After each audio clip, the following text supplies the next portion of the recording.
Well, one game in the books, one set of casters also in the books. Welcome back, ladies and gentlemen, here for Oceanic Nationals playoff day #1. My name is Enox, and joining me is the lovely Guz, my partner in crime here, as we continue on throughout the day. Of course, we've still got two best of threes to come, Guz.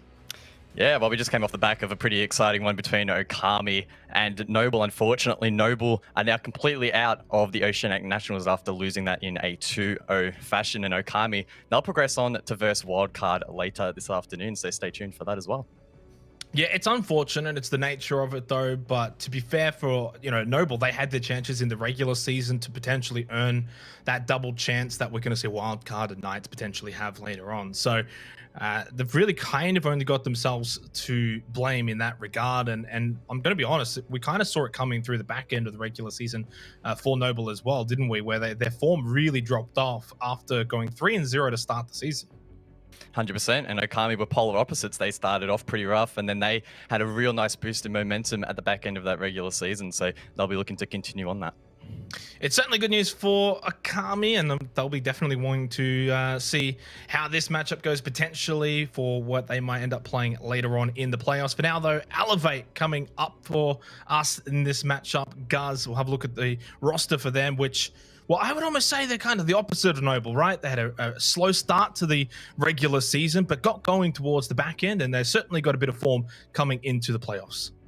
100%. And the big thing to note for Elevate is that a couple of their key players have been stepping up this season massively as well, compared to what we saw in Six Masters 2020. The likes of God Legion and Worthy, those two key players, two key fraggers for Elevate, have had some really solid games so far this season and helped to elevate, excuse the pun, the rest of the team. We saw in Six Masters when they struggled, the rest of the team did. So if they can continue to step up heading into the playoffs, Elevate will be a really decent chance to go quite deep.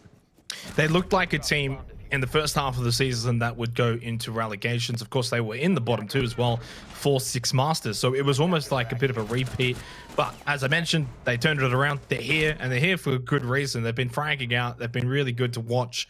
And honestly, sky's the limit for these guys. They could probably go all the way to the finals if they have a good run.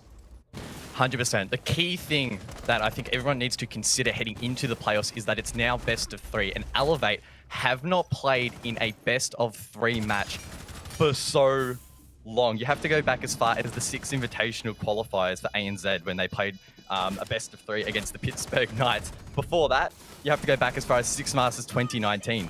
Outside of that, it's been all best of 1s for them. So this is a completely new dynamic for them to adjust to because, of course, they didn't make the playoffs in Six Masters 2020. I mean, to be fair, though, for Six Masters, it was best of 2. So if you win a 2-0 in Six Masters regular season, it's obviously the same as winning a 2-0 for a best of 3. So, and look, honestly, these guys are pros. They're professionals. I don't think will be too out of their element here. In just the fact that it's a best of 3 doesn't mean they're suddenly going to flop now, is it? So, and honestly, you probably want to treat a best of 3 as if it's like a best of 1 and then a best of 1 and then a best of 1. Treat each map differently, go into each one with different objectives and goals, and while the main one being, though, to win. 100%. That's always the theory, right? To be able to reset round by round, map by map. In practice, though, that obviously is a very different story. Some teams are better than others, and that, of course, just comes down to their mental fortitude and their ability to move past any troubles that occur in these maps. So keen to see if Elevate do have that persistence heading into this best of 3. Well, we're going to look at their opponents for this matchup in this best of 3. It is LFO, and boy, did they have a good little comeback story in the regular season to avoid relegations. They sent Ferox down into the relegations, and they're here to play now in the playoffs. And guys, look, this is going to be the ultimate test, really, of course, going up against Elevate, who's also in quite a bit of form. Have LFO shown us enough in those last couple of games of the regular season to suggest they can move forward in the playoffs?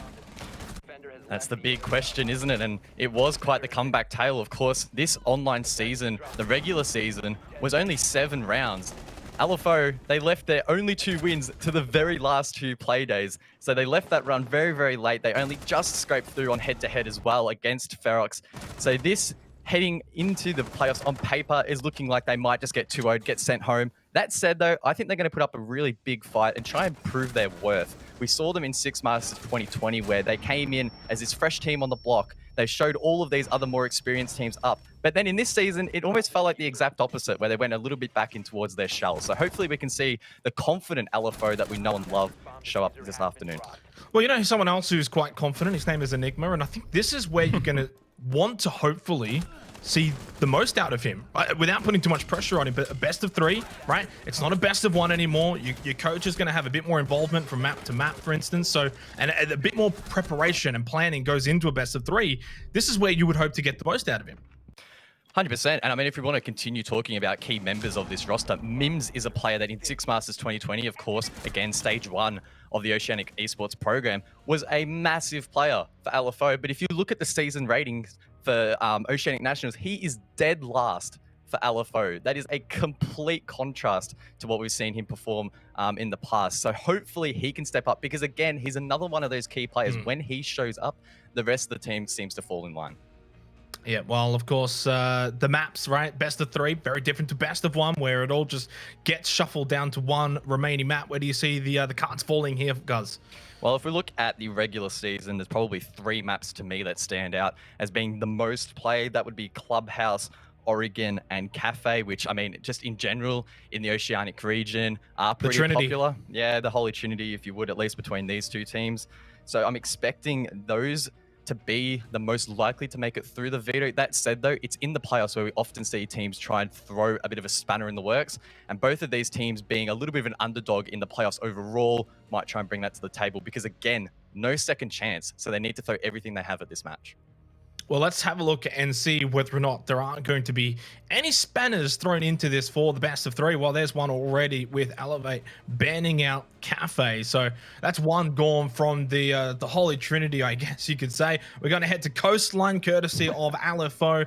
Following that, then we head to Villa, which has become a bit of a staple as well. Theme Park Clubhouse banned.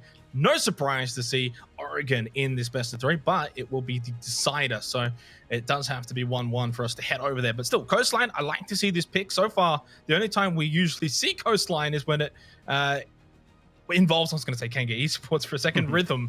Rhythm just seemed to be the sort of Coastline team. So this is nice, I think, to just freshen things up a bit, go somewhere different. Both of these picks, Coastline and Villa, are massive. Coastline's only been played once between these 2 teams for the entire regular season. That was Elevate, and they versed Rhythm, 8-7. Really close match. So arguably LFO have picked that because Elevate aren't very strong on it. We then head to Villa, which neither of these teams played during the regular season. So that is a big question mark as to who's going to come out on top of that. You would hope Elevate, considering they picked it and let it through the ban phase. We then, of course, will head to Oregon if it goes the whole distance, and that's when it spices up a little bit. We have seen LFO play it time and time and time again, and it was actually them that beat Ferox 7-5 to make it into the playoffs. So some good recent form there as well. Yeah, and if anything is going to throw up a curveball, though, I think this Coastline could backfire potentially for LFO. But I trust them in here. I trust Enigma in here and the decision to head there. And obviously, you would think they've got a plan this early on. You get that opening pick out of that map pool remaining. Let's go and have a look at the expert predictions, which yourself, Guz, of course, ended up winning the regular season as we've been still winning, mind you, for the playoffs. We're still winning, especially I think Sky. I thought Sky was on 14. I think there might be a bit of a mix-up there, but that's okay. For the most part, Elevate, unless you're Darky and Manic, which they've gone for LFO, which I'm not too surprised by that. That's probably about the split I would have been expecting for this. I think LFO is certainly coming in as the underdogs represented here. I think the fan vote may, though, be a bit closer. In saying that, it's about right. Can we go to all 3 maps? I think it's likely, but if we do, I think Elevate will still win out. Yeah, very similar storyline in terms of predictions to what we had in Okami and Noble, where Okami probably the rightful favorites, but it really could have been either one's map to take. And this is the same here. If LFO show up and play really well, nothing stopping them winning this 2-0 or 2-1, and vice versa for Elevate. So I think these first maps are going to give us a really great indication as to who's going to come out on top. Well, let's head into our first map. It's Coastline, Elevate versus LFO in this best of 3 decider. The loser does go home. They will be out of the Oceanic Nationals. The winner will move on and play the Pittsburgh Knights. Ooh, Coastline. It's felt like a long time since I've been able to cast on this map. Definite favorite amongst the caster stack and plays out quite differently to a lot of the other maps in competitive play. Very aggressive, very frag heavy. So we expect to see a lot of chaos on the board. And I mean, talking about what's on the board, Capital will be banned out first here by LFO. Again, we are expecting quite aggressive bans. Maybe not a hard breach ban, but there we go. Will be Ace. Of course, the one operator that is probably the most efficient here on Coastline, being able to open up some of those lines of sight. And there are a lot of lines of sight already naturally open as well, right? So you're just making a tough matter even tougher, theoretically speaking. You are going to see Elevate banning out Smoke. LFO will get the final ban here as we head over to Coastline. Again, a reminder, this is a best of 3. And it is going to be Malusi banned out. Of course, Malusi brings those 3 bulletproof Banshees to the board. An almost more effective version of barbed wire, if you would, in the fact that it slows down attackers and gives away a sound cue to the defenders. And again, will soak up some of that utility. Despite that, we don't actually see Malusi banned a whole lot. I wouldn't say it's necessarily an uncommon ban, but it's also not a staple either. But maybe on a map like Coastline, where you really want to value that destructibility on the attack, getting that Malusi out of the way will help in opening up the map a little bit more. Do wonder if we are going to see the Oryx, which is 6 pick there from Sogs at some point. It is certainly a map for Oryx, that's for sure. His Coastline. Hooker and Billiards for our first site. Attackers need to locate and defuse bombs. Elevate will be attacking first. LFO on the defense as we, well, kind of breathe and just reset a little bit after that previous best of 3. And we now move on to our second best of 3. Of course, another one will be played after this, which will be Akami versus Wildcard, who will be getting their first opening look in for the Oceanic Nationals. 73% though have actually voted for Elevate, which is, I think in terms of ratios, about the same as the Snowball predictions. So I did think this would be slightly closer, although Elevate maybe do have a bit of more of a fan base. Yeah, pretty reflective, I guess, of the community consensus here, but I'm not convinced either way that one of these teams will be dominant here on this map. Of course, traditionally, Coastline is attacker-sided, so we are expecting Elevate to edge out a little bit, at least at the start here. Question is, how aggressive will they be? Will they try and get in the face of LFO? We know that LFO themselves often like to set the pace and play quite aggressively. Maybe that's what's been lacking in the regular season, as it's felt like that may have not been as present as it has been previously. So I'm not sure exactly what the mindset will be for both of these teams. Again, it is a long, long day if it goes 3 maps. So maybe using all your tickets early isn't really the play. At the very least, though, you don't have to play again after today. You know, that's one good news. When you look at like Akami, they're going to have to play again, right? So fortunately for them, they did 2-0 Noble, and they got that done relatively quickly. Besides all of the rehosts, it was a relatively quick 2-0, but you know, right? It can get long, best of 3. You get down to Oregon, for instance, which has become a bit of a staple, at least in ANZ in recent weeks, that's for sure. It felt like once it was picked for the first time, the floodgates had opened in terms of Oregon. Coastline, we haven't seen much of. I think we've only seen it once, I want to say, for the regular season, which was Rhythm. Maybe there was 1 or 2 more snuck around, but it certainly hasn't been common, that's for sure.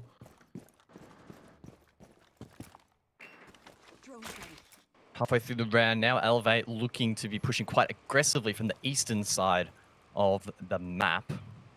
Looking to take control of the bedroom, then transfer that in towards VIP and maybe push Vars late. That said, we are also seeing a couple of the Elevate attackers over towards the Aqua balcony as well. And LFO in a position now where they don't really need to peek too aggressively, just maybe not try and forfeit too much free ground here. We also see Sogs on the roam below as well. I think LFO's still in a nice position here to maybe catch Elevate off guard as they look to maybe shape up for a default plant, but Nasty's in that position, finds that first pick. It's not a bad trade though. Elevate playing that so well, but the C4 from below, Mims, so deadly from that position, able to find that pick, and now Elevate are on that back foot. He was kind of just waiting for that refrag to come through, and then perfectly successful. Hot shot able to get Sogs, though, does now make it a 3 versus 3. It also gives him actually a bit of room to get that diffuser down. 25 seconds.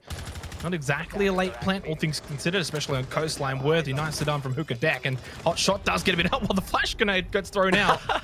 Well, that will end up being the first flash grenade kill I've ever seen in my time casting. You know what? That might actually be my first time seeing it as well. I don't think I've ever seen that before. That is, look, that's one way to do it. If you run out of ammo, just chuck a couple flashes. In the end, though. Blinded to death. Yeah. Still a great effort there from Elevate to bring that back. Once Mims got that C4 from below into Aqua, it really felt like that was swinging heavily in the way of LFO. I mean, even looking at the replay here, it was a 3-on-4. LFO still in decent position, but Elevate set up some really nice crossfires as the defenders tried to deny that plant. And a little bit of BM there again at the end there from Hot Shot, but the round was basically over by that stage. Well, is it BM when you've got no ammo? you know? Yeah, a little bit. Use what you got. Yeah, for sure. Good round, though. And it goes back to one of the other kind of questions you posed, especially in Coastline. We've seen time and time again, you can have those very aggressive pushes. You can get onto site very, very quickly and look to be quite chaotic. I think for Elevate, obviously, that was not the case. They did take a lot of their time before they really started to push in. 25-second plant, though, still not bad. So I think you even said at one point LFO were looking good, and at no point in that round was I like, oh, LFO is getting like out-muscled here or out-positioned, but Elevate just also looked like they had a game plan and they followed it precisely. 5 seconds to insertion. Keen to see if LFO bring that same aggression from below as they did in the last round. Didn't seem like Elevate were too keen on contesting that, or maybe were unaware that there were roamers below altogether. Sometimes we do see the attack just ignore that below, maybe take their chance against that C4 instead of throwing bodies, but maybe Elevate on this occasion will try and clear that out, and seeing them as free kills. Of course, cutting off rotations on Coastline is probably easier than your typical map in Siege, just because of how small and claustrophobic it can feel at times. And Hills could be the perfect example here. He's inside of red bar. It's going to be tough for him to rotate out if Elevate set up those all-important crossfires. But as you can see, Elevate basically ignoring it. Hills is going to go for the peak. Almost pays off. No, he doesn't find anyone. He's trying to find someone on that hookah rappel, but I believe they went to the roof. Hills will stay down below for now, but eventually you'd think we'll rotate back up. I'm definitely curious to see if there's going to be a difference in mentality and attacking-wise, whether or not LFO are going to look to be a bit more aggressive on their attacks, for instance, whereas Elevate are happy to slow it down a little bit. Cause LFO to potentially get a bit antsy. But in terms of like LFO's defense right now, Nate on the Vigil just roaming around Penthouse does have to be careful now that there's like, what, 3 members of Elevate looking to push in here. Does pop up and get 1. Gets the 2nd. Might get a 3rd. No. Unable to win that trade, but job was done from Nate. 1 for 2. Always a good trade, and make that a 3rd now thanks to Mims. And LFO looking good in this round. Worthy spotted from behind as well, and he's just caught in the crossfire. And a well-played round from LFO. Fast down to 1-on-4 minutes to go on the board. Yes, he has the G8 in hand, but this will be a very, very tall order. Everyone from LFO is still on full HP, and they've been given a wide opportunity, a wide window to set up these crossfires and make sure that all of these common entry points are accounted for. That said, the player inside of Hookah, seemingly unaware that Vast is on the stairs, gets taken down, and there's no immediate retrade. Of course, LFO can play off that diffuser. Vast does not have it in hand. It's all the way over towards bedroom, has to pick. Mims finds that pick, and the aggression from LFO will win them around back.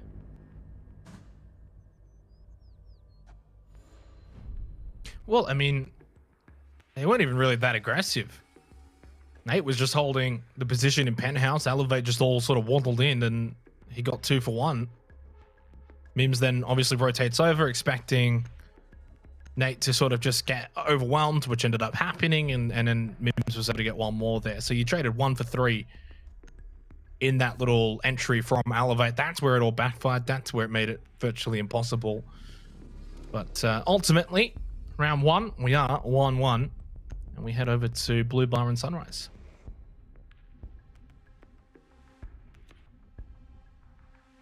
Sogs there, 6 picking onto the Jaeger. So we're going to see that Jaeger or my combo in full effect. Nothing too unusual in the current meta. That said, of course, just between Okami and Noble before on Oregon, we saw the Jaeger banned out, and that did significantly change out how the map was played. So keep an eye out for that maybe later in this best of 3 or for the rest of the playoffs. We saw the Ying, for example, in play, but of course, again, with that my Jaeger combo in play, that is very difficult to pull off and does stress the importance here on Elevate's ability to clear this utility. They do have a lot to work with. Flashbangs are aplenty, of course, Worthy and Digital with the explosives alongside Cold Legion as well. So there's no excuse if Elevate can't clear this utility set up by LFO.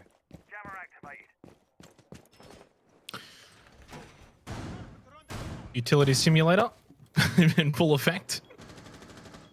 3 ADSs, shield down, jammer as well. Nasty has pitched a tent and will set up shop potentially. There's gonna be a lot of time though because of how quickly you can actually get over to that position. It reminds me a lot of like Closet from Villa, just being that close, open up a window, start throwing in and trying to clear out those ADSs. Does play slightly similar. Nasty will look to try and find a peak. Does have to be careful. Because realistically in this situation, Elevate right now, just more than anything, trying to clear out that utility. So that kind of gives Nasty a potential free shot. And he, well, does make God Legion pay and does find one. That's job done. Might just be getting a bit greedy now. That shield's gone. The utility's gone. And unfortunately does get picked here. Maybe should have left a little bit earlier. Not a terrible clear by Elevate in the end. They finally progress towards that Towers location or sauna, whatever you wish to call it, and that can help them open up in towards the red default plant, which so far is looking like the play. The question is now, what is LFO going to do? They should be aware that this is the push Elevate will execute for. They just need to set up those positions to deny the plant. Nate, for example, here behind the bar, he's in a great position to lob a C4, and the likes of Sogs still roaming around as well, trying to maybe find one pick on someone on the attack that isn't suspecting it. Elevate, though, not rushing it. They're just taking their time here, and they have plenty of it. Still over a minute to go. It's a bit of a replica as well, actually, from the opening round, as you sort of coined it there. Just patient play from Elevate. That's the name of the game for them in this match so far. You just feel like there's a switch, and they can flick that switch at any moment and go. And what, 50 seconds? They went for a 25-second plant round 1. They may look for something similar here again, just trying to move in before that 20-second meta clock. Sogs in Aqua. It has to watch 2 angles. Oh, that's unfortunate for Worthy. Just strolled on in. A second one from Sogs. 30 seconds to go. That makes life oh so difficult now for Vast and Hotshot. Don't see them winning this round from here in a 2 versus 4. Going to be tough. Vast lit up from behind. Flank not covered. Is taken off the board. It's not a bad retrade there from Hotshot, but at this stage, it really is just padding the stats. 10 seconds left on the board. Sogs will wide swing, connects the shots, and LFO will take another round.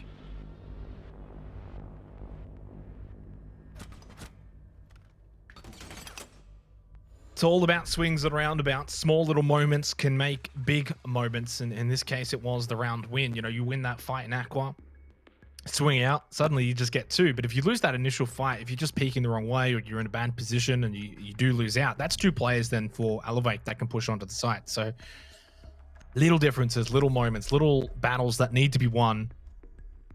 But of course, each round, I mean, it's not a best of 1 though. So you can't sort of get too ahead of yourself after just winning 2 rounds in a row. But it's a good start for LFO, all things considered. They head over to Kitchen and Service now on their defense. And they make it 3 in a row. Yeah, and leading on from that point, this is, of course, LFO's map pick. So they will be looking to win this map. Again, very, very soon to call not only the map, but the series. But there's nothing better than in a best of 3, starting things off with your map pick and being able to win it. And LFO, I get the impression, are a team that really thrive off that confidence and that momentum. They're a team that sometimes feel like they drop their heads a little bit and can get a little bit confused, a little bit startled if they do have a bad few rounds.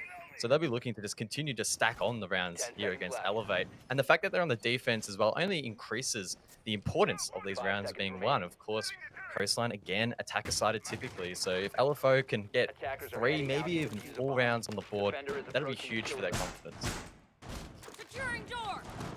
Especially when they're coming in as underdogs. But without knowing the sort of inner workings of the teams, I wouldn't be surprised as if they feel very confident coming into this, because you know they have had that switch in momentum and they have had results going their way recently. So I would imagine, if I had to guess, I would say LFO have come into this feeling very confident, as they should. That doesn't mean they're not the underdogs, though. Nate just below in the Warden, fast outside. Long way to go, but in a best of 3, you always want to be winning your map pick. You lose this map, you go into the second one, and you're going on to the opponent's map pick. It is a bit demoralizing. A bomb has been located. Elevate now looking to gain some control above the objective. A heavy presence here on the VIP deck, or the VIP balcony. Worthy entering alongside Hotshot, and again, lots of destructibility available to open up the floor and clear this utility, which is above. It looks like there is a lone defender inside of theater. That will be Mims. Wide swings to try and find the pick. Worthy gets lit up. Mims as well, as he re-picks the double window, lights up Vast as well, but doesn't find either of these picks, and now needs to make the decision. Does he swing again? Does he try to run away? And he's just going to sit there, so this could be very challenging to hold this position, but still finds a pick, almost a second as well. But Worthy should be able to get picked up, and this probably isn't a bad net result for Elevate. That said, they need to be mindful of the time as well. Yeah, there was a lot of time wasted from Mims. Unfortunately, those Sogs does fall very shortly afterwards. Nate's able to get one back, though, and just give a lifeline. Sorry, for LFO. Minute to go, a lot of time. 4 versus 3. Although Worthy is exceptionally low, and for the 3 members of LFO, they are all full health. Flashy and Hills will hold this position, and it just swings out. Can move away, though, now. That's the courtesy of at least being able to move away from that spot now. Needs to be mindful again of that presence above, but he's repositioned himself inside of the toilet. It's a good position to deny the plan. And look at the HP of Elevate. So many of their players low. Yes, it's a 4-on-3, but only a couple of bullets from that older. That bullet hose will be enough to find these picks, as Digital frantically tries to find Hills, but he has retreated back towards the main lobby, mindful if Digital elects to drop the hatch. This is going to be very difficult, I feel, for Elevate to stick this plant, never mind survive the post plant, and there's only 10 seconds left. 10 seconds left. Well, Hotshot's going to give it his best shot. Try and stick this one down, but will be denied. Yes. And that will pretty much be the round. So LFO do win 3 in a row. But it's a strange one, though. 3 in a row for LFO, but I mean, Elevate are still in this by far and away. It just feels so even in game, but LFO are getting the chocolates. I think Elevate did a decent job in the frag department finding those picks above. I did highlight the time as maybe being a little bit of a concern, but I think they had about 1:20 left when it was clear, and that should be enough time to set up an attack or an execute here on Coastline. It just felt like maybe the fact that they were so low on HP made them a little bit less confident pushing deep into the site to try and get that plant down, despite, again, having that man advantage. Unfortunately, it did prove costly for them, and LFO now building up a pretty nice lead. But Xenox, Vast, Montang, this could be the change that Elevate need. Could also be potentially a downfall here. If this doesn't work out, you're 1-4. That's not a good place to be, especially on a map that, you know, attacking wise, you're kind of expected to get a couple of rounds. It's not out of this world. This is not like expected for LFO to get 4 or 5 defensive rounds easily. So, you know, Vast has sort of struggled to get into this one. So has God Legion as well. Probably sums up why Elevate haven't been able to close out these rounds. See, the Montang is going to make a difference potentially, as you 5 seconds alluded to. before insertion. The Oryx as well for Sogs too, coming out finally. Attackers are And heading of course, out to Oryx can defuse dash the around the bomb. map, create rotates, play quite aggressively. Not really recent now, but one of the more recent changes to Oryx was the MP5 as well, getting the angled grip. So you can play quite aggressively on this operator and try and get in the face of your opponents. Sometimes we even see teams go for crazy spawn picks, but LFO with its round advantage don't really need to go for those high risk plays. So expect Sogs to just run around the map, maybe try and just disrupt this push that Elevate has on the board. They don't have any flank watch, so the Oryx will be pretty effective in sort of playing around the back lines of the attack. Especially against Monty as well, right? Like something that's really fast versus something that's very slow. Potentially could go to toe at some point. Vast is finally going to make his way in here. Second floor bathroom. We'll slowly but surely push on in. They've been quite slow with their attacks as well, so the Montang probably fits the playstyle of Elevate, at least here on Coastline.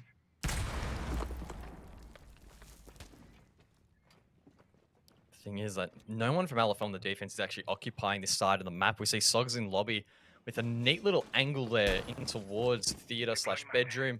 Might be able to catch a player off guard. A player does run past that rotating. Sogs either didn't see them or just enacted some trigger discipline not to give away what is a pretty powerful position. Again, remember, the Oryx can actually jump up through the hatches and the hatch is blown. So keep an eye on that very late. Sogs could go for a massive flank, and I highly doubt Elevate will expect this. Doesn't look like anyone's watching the hatch. I don't believe there's any drones on it either. So this could pay off. Yeah, Valcam as well, watching that hatch too. So did catch out Digital in that position, knows that he's there. Digital actually will take out Sog. So that's a prediction, or did he know he was there? I don't know. His body language suggested that maybe he knew he was there, but either way, Vast now getting aggressive inside of Aqua. This Monty will be quite powerful in helping to cover the plant, if not reverse plant, if Vast elects to go for it himself. Instead, it looks like he's going to try and go deep, disrupt these players towards drinks, and that should allow God Legion to try and get the plant down, or Hotshot rather, but he pushes deep, finds the frag, and will now try and stick it in the 3-on-3. Very deep indeed. 42nd plant going to go down. Digital's very low, but does win the battle against Hills. Worthy on the deck. Trying to see if he can get involved here from outside. Hotshot does get Mims. And Nate's left in a 1 versus 3, but 3 players that are quite beat up here for Elevate. Wants to slowly swing out to the deck, but obviously Digital's not going to, or it's Worthy, in fact, not going to want to peek that. Digital probably doesn't want to peek either. No one probably wanted to peek, but Hotshot steps up and gets the job done for Elevate, despite the fact that they were all so low on health. Solid round there from Elevate. I like the aggression to go deep in towards site. Yes, Vast got taken down and that did hamper it a little bit, but the fact that Hotshot stepped up, stepped through, got the plant down was a really nice sign of confidence. And then we saw Elevate in the post plant with some really nice crossfires to deny the rotation back from that Vars position. And it was basically impossible for LFO to win that once the bomb was stuck. That leaves us now, of course, in a 2-on-3. Elevate in a position to draw out the half. They stick the Montang again on a 6 pick after that last round success, and they'll be looking to try and replicate that as they end out the half. Attackers need to locate and defuse as many bombs as they can. Well, I mean, you may as well just go with what works, right? Last couple of rounds, you lost 3 in a row. No Montang. Pick up the Montang, win the round. It's pretty simple maths at the end of the day. Head back to Blue Bar Sunrise, which Bomb located by for attackers. LFO, they were successful on last time we were here. Nasty was able to get a decent pick from Sunrise position. Hills is going to obviously stack up the ADSs again. But with the Montang, are they going to want to 10 push seconds through before insertion. this position? I don't know. They might want to change 5 this up seconds completely, left before Elevate. insertion. Yeah, that's the question, isn't it? Do they try and use that Montang to push to a really heavily fortified position, or do they go for maybe an office push in towards Blue Bar? We have seen in the past shield plays on that doorway do work on occasion. We can see Hotshot, for example, use those X-Kairos to open up that southern wall in towards the A site and plant behind that Blue Bar. Of course, you run the risk of being denied through the footholes that are in towards Courtyard, so it's not a golden ticket by any means to head your Montang that way. But it might be their approach. They found it really difficult to sort of flush out that position to the north last time. And here we go. It's coming through, but it is shut down. Hills and Mims, two big kills. It's the two shields as well. Take it down. Make it 3 as Hot Shot drops as well. The hard breach is off the board, and this round is all but over here for Elevate. Well, you were spot on. It was the office push, and they did switch it up with the Montang, but unsuccessful. Credit to LFO. They were switched on. They were ready for it. Had everything covered, and we've got 2 minutes to go, and it's bloody over. It's 5-on-2, Worthy and Digital. Obviously, they got no reason to not try and see what they can pull off here for the final round of the half, but I think a 2-4 half for LFO is definitely more than even maybe part of the course. This is a great half for them. Well, it's not over just yet, but surely LFO will convert this round. We are seeing Hills, for example, getting a little bit antsy trying to find a pick. It's important that LFO don't all do this because we have seen it happen before where these looking for these picks does result in the man count being even out, but it has been a little bit more disciplined now. Hills on top of the couch finds that pick onto Worthy. That's 3 in this round. It's now Digital left inside of Blue Bar who manages to find 1, but this is just stat padding at this stage. Surely it's 2. Needs to make it 3. Needs to make it 5, in fact, if he wants to win the round, as LFO will squeeze him out. It's a good half there from LFO. 4-2 is the scoreline. Yeah, great half. 4-2, you'd be happy with that. I mean, it is their map pick, but defensively sound. Now I'm personally intrigued at how this attack is going to look as well. Are LFO going to play in a similar manner to Elevate, that slow going push style, or they're just going to go straight in? Like we've seen, typically going back to a team that we usually play this map, which is Rhythm, they do like to go for those aggressive pushes. Like we're talking very, very quick plants and just chaotic onto the site sort of style. Kamikaze, really, if you think about it. Will LFO potentially, sort of employ that tactic? Or maybe because they're up 4-2, just play it safe. Need to locate and defuse bombs. They might well go on the aggression, or turn up that aggression in this first round. They did 6-pick onto the Finca, Nate from LFO. That could be an indication that they will play aggressively on this first round. Of course, it's risky, right? If you go for an aggressive rush on the first attack and you lose in the context of this match, then it's only a 1-round difference. That said, if you win it, then you're up by 3, and you also put a lot of doubt in the minds of the defenders, who will be a little bit annoyed that they got rushed, as it doesn't happen all that often. So keen to see if LFO do actually commit to it, or maybe it's just the fact that I think you can bring those grenades, bring that LMG, and the boost can be pretty handy as well. Well, it's just that classic risk versus reward. Obviously, you can play a bit safer, but maybe the likelihood of being able to secure a win by being a bit cheeky, less likely. You have to play that more structured style. Defensively, though, for Elevate, they are going to actually bring out the Pulse and the Vigil here.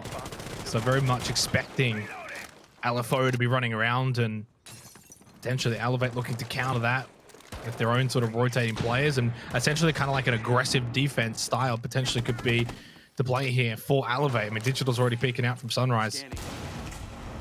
Seeing how many he can find here. He's definitely spotted at least 2. No more, no less though. I mean, this util clear has already been way more efficient than Elevate. Look, 2 minutes left in the round, wall's open. I think the utility has been cleared as well, or at least dealt with enough to get that wall open. Hills bringing the Thatcher is a massive difference to what we saw from Elevate. Thatcher often makes it through the ban phase on Coastline, and LFO played that really well. Brought it to the table, read into the defense, and cleared that. So that's an option for them later if they want to go for the plant there. That said, they're not rushing to that execute too quickly. They still have more than half the round left to shape up something else, and just make sure that Elevate have to watch this location. Digital, for the rest of the round, is forced to look here. Doesn't matter if anyone's actually there from LFO, and even if Mims just sort of sits around there and applies a little bit of pressure, that's taking eyes off another location. It forced God Legion, in fact, to go for an aggressive play. Not sure if that really was the play to go for, but nonetheless, Elevate now at the man disadvantage. Talk about timing, though. I mean, I was literally going to make the same point that sort of you were making, spot on. I mean, Mims can just sort of hang around here while everyone else for LFO opens up other avenues in. The pressure's just mounting. It just feels like Elevator getting crushed right now from all sides. LFO played this brilliantly. Digital's low. I think God Legion maybe felt that pressure, and that's why he tried to make that run out, see if he could potentially minimize some of the pressure that LFO was causing. Grade's not going to find the target, though. 45 seconds. I mean, a lot of time has been eaten up here, but to be fair, LFO have been the ones in control. It's realistically up to them when they want to push in at any moment here, at any time.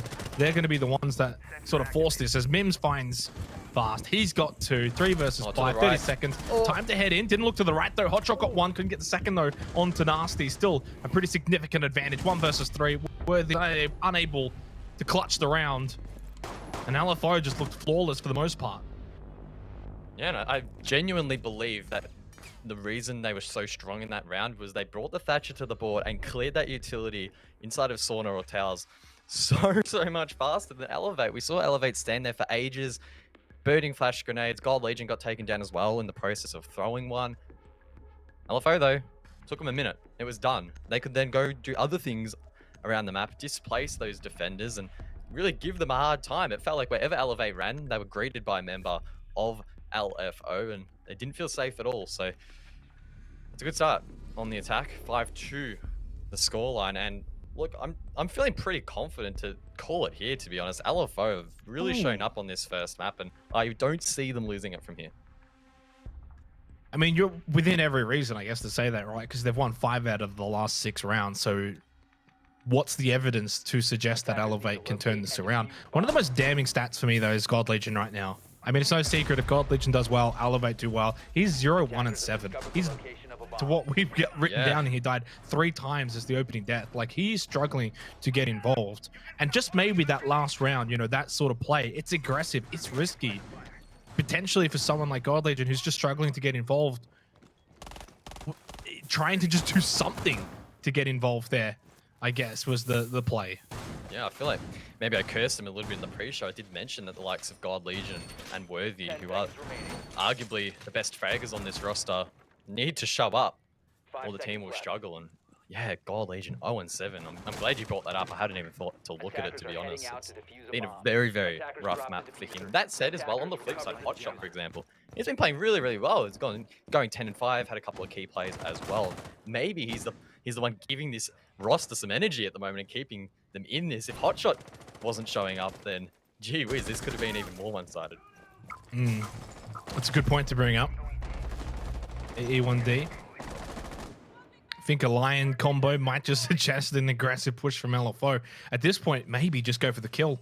Foot on the throat, push on in, try and overwhelm Elevate, although it could technically go into Elevate's hands. You know, God Legion on this vigil has been struggling to get involved, but if you feed him 1, maybe 2 kills, don't be surprised to see him get back in at 2-5 though. Overall, Worthy going down early on. God Legion trying his best to get involved here at Sunrise, but A bomb has been located. Ooh, missed drone. hasn't been droned out. This is potentially the place to sit right now. Ooh. This could be. Yeah, he's going to get someone here surely. This could be his opportunity to get back into the map. Oh no. Yeah. Oh, how long is he gonna wait? 3, 2, 1. Nope. 3. Well, it's smart trigger discipline 2, just in case anyone else 1. also runs in behind him as Hey, well. I was right. Waited long enough. 1 tap to the head. Jeez. Poor me. Well, he's on the board. It all starts with just 1. You know, you said you're ready to call this 2-5, but if Elevate get back in, win this round, God Legion starts fragging out. Vast maybe starts fragging out. It's all the potential in the world that Elevate can get back into this match. Of course, it's the first map of the best of 3. Hills just gets swatted by Vast. And talk about the 2 players that need to find a bit of form. They have been able to do so, Guz. Yep, it's been the God Legion and Vast show here in round number 8. But the job is far from done. Still a 3-on-3, and LFO have a minute now to work with. It looks like they might be setting up for a service push, and Elevate on the defense are in a decent position to counter this. It's going to be bit of a bloodbath here in the final seconds of this round, I feel, unless either of these teams can find a pick elsewhere. That said, someone's actually pushed all the way deep in towards lobby. Vast needs to find this pick. He gets timed, gets taken out as well. Big shots there from Nate, who will be traded out, leaving it in a 2-on-2. Digital just holding the position, holding his nerve. The God Legion, though, does get shut down by Sogs, who creates a 1 versus 2. Sogs is low, though, from that trade, so Digital can easily get that kill, and does. Now makes it a 1 versus 1, 15 seconds. Does have the diffuser in hand, but wants to go for the frag, and does tag up Nasty extremely low here in Kitchen. Nasty's going to just die here. Nothing he can do. Digital holding the angle and played that perfectly. And Elevate do get that round win. Maybe that's the round that Elevate needed. Both Vast and God Legion having a significant impact in that round. It's been a quiet one for them so far, so this is a great opportunity for them to find themselves in this map. And oh, this is funny. Vast unfortunately got time there as well, but I think he did his job earlier and getting a really key pick there. If Vast had have died inside of security on the first pick, this round probably would have gone the way of LFO. So look, I'm still in the LFO camp for this one. I still think that I should be able to convert this to a map win, but a little bit of doubt is starting to creep in. If God Legion, if Vast, if they both activate, oh, they could be tough to shut down. I mean, look, I obviously agree with you. I brought it up. It's good to see God Legion on the board as well. You never really want to see someone of his caliber sitting at 0. So a better round from God Legion. Great trigger discipline as well. I mean, honestly, can I just say, if you're on 0, 1, and 7 and you've got that opportunity against Mims, I wouldn't blame someone for maybe being a bit trigger happy and just trying to get that kill. But that's the sign of a pro player there to hold that for a little bit longer. And might just give God Legion that confidence to kick on here. 3-5, I mean, it's certainly close. Even on the scoreboard now. Had it gone 2-6, I certainly would have been in camp LFO with match point for that many rounds. But you win this round and it's only one the difference. And to be fair, though, I think Blue Bar Sunrise has been the home of LFO at the moment. Yeah, that's exactly what I was going to say. I'm a little bit surprised that Elevate have elected to go here. It was the first site they went to on their defense. They lost it off the back of a very efficient attack from LFO, particularly on this red bar side, on that red wall to the left of screen to the north. And again, they're going to get it open basically for free, I think. There we go. X-Kairos already ignited.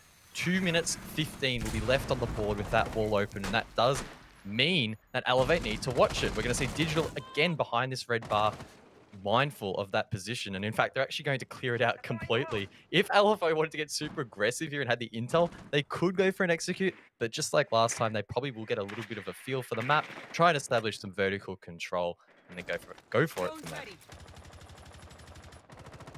But this is also where Elevate need to have learnt from last time as well and understand, okay, we saw LFO do this before. They're probably going to want to play a similar manner, although Mims has pushed into Sunrise and God Legion is going to be eliminated. And unfortunately, even off the back of that last round, finding that kill, Mims has been able to get some revenge here. Worthy's down too. She's gone for the 1.5 minute diffuser plant. Digital is able to get at least Mims down. And of course, Worthy's still down. Vast is low. Even though Hotshot does get Sogs, Nasty don't want to be knocked down. Vast putting in some big work right now for Elevate, and it's a 3 versus 1 because Hotshot just continues to be the Hotshot. And it's all down to Nate. 30 seconds to pull off the, well, technically 1 versus 2.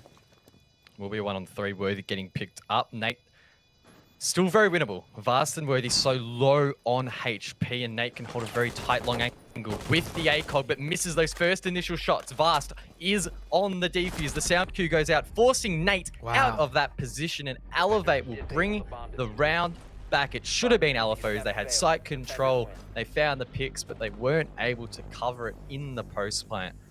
Great retake from Elevate.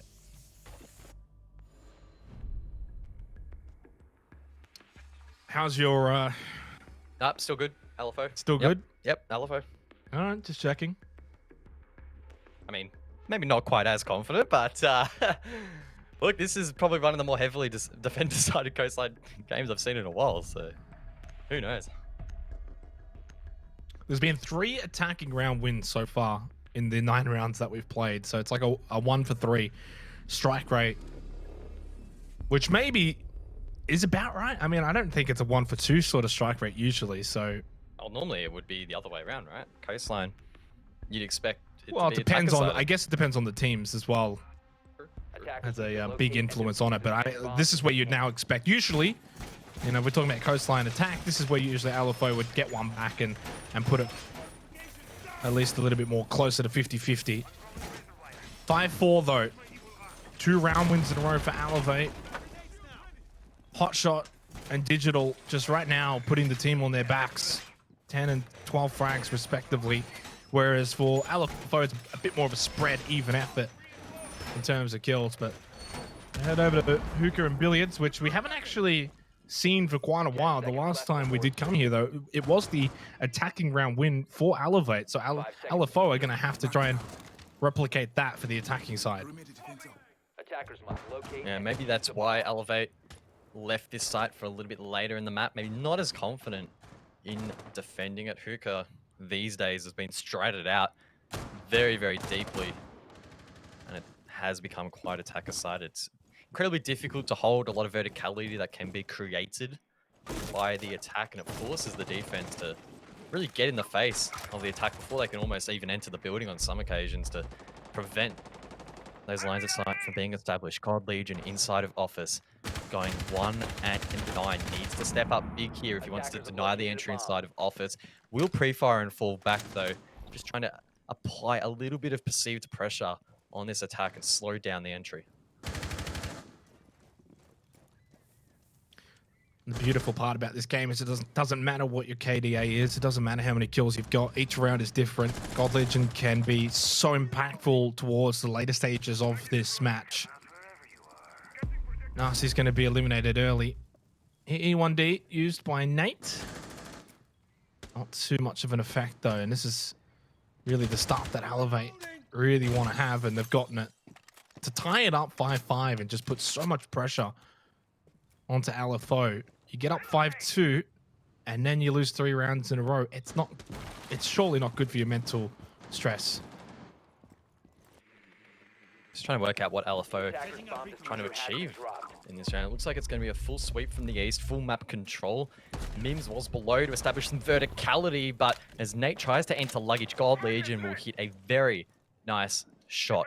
That leaves it in a 3-on-5, and LFO will now need to start to get a little bit more desperate for these picks. Mims could find Digital on the stairs, but it's a very awkward angle. That said, finds the pick, could find a second in towards Vaz. Depends how aggressive he wants to get. Flashes it out, but there's no one really from LFO there to support him. So with a minute to go, they now need to start thinking, how will they get this bomb down? He knows he's there. Oh my goodness. Oh my god. Mims with a double. Insane. 45 seconds remaining, makes it a 3 versus 3. Can LFO potentially get the match point here? Rotates back over to blue bar and underneath into office. Not going to find anyone with the initial impact. Another flash going to be thrown out and 30 seconds left. What can LFO do here? 3 versus 2 with Sogs on the window, repelling on in. God Legion score. Mims did in fact find the 3rd. It's down to just Worthy for Elevate here to defend. Mims unsuccessful. And Mims just went ham in that round. There is so much to talk about in that round. Mims, holy jeepers. I talked about him earlier when we looked at the squad. He has been the worst rated player for LFO this season, despite being an absolute gun earlier in the year in 6 Masters, and he is showing that old form here today. Oh my god. So many key picks in that round, and he also got a kill with the Ash charge, I'm pretty sure, right? Let's have a look at it again. Yeah, it was. Yep. And how funny is that? It's against Hotshot, who got the flashbang kill earlier, and then of course to end things up, he also got the final pick onto Worthy with only about 10 seconds left on the board as well. So huge round from Mims. Heads LFO to match point, and that is a massive, massive confidence booster. It is, especially because of the fact that Elevate were coming. They won the last 2 rounds in a row. They were on their way to tying it up 5-5. potentially even then from there could have stolen match point for themselves. The good news for LFO though is they now do get this match point, and at the very least, if they lose the next 2 rounds, it does send it to overtime, so they can breathe a little bit easier, Discovered the location of a bomb. which does maybe mean they may want to be a bit aggressive here in this 11th round. 10 seconds remaining. Yeah, I'm keen to see how Elevate approach this round. 5 seconds to go. Again, we always stress the importance of every round's a new round. Treat every round like it's 0-0. Attackers' objective is to Yeah, defuse again, the in bomb. practice, might not be as easy as that. But I think Elevate, again, being on their opponent's map pick, can just relieve a little bit of that stress. Not be too worried. Try their absolute hardest to head it to OT. If they don't, look, it's not the end of the world. Just got to hope that some of these players, like Gold Legion, for example, do find that form again in the next map. It has, again, been a little bit of a quiet one for him. We've seen him step up a couple of times on this map, but only a couple of that with 2 kills on the board again. Of course, kills aren't everything, but on Coastline, sometimes they really can be. So hopefully, we can maybe find the first pick here for Elevate.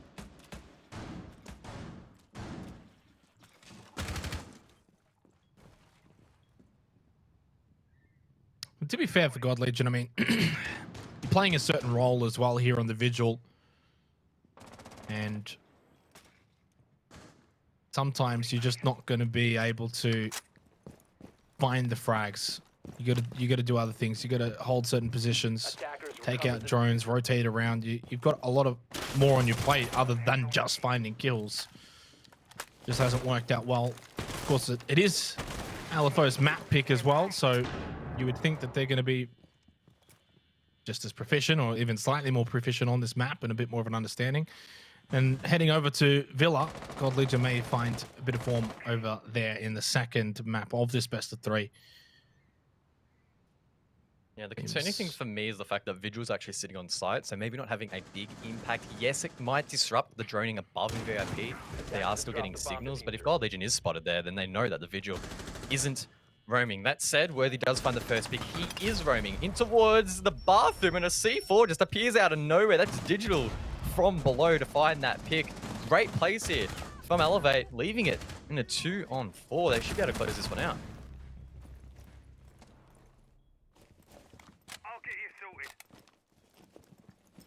Well, you'd think they should. 50 seconds remaining. Neither Nate or Hills currently with the diffuser in hand either. Digital was picked back up, by the way, after Attackers recovered the getting bomb taken diffuser. down. Hills does have the diffuser now. 40 seconds to make something happen.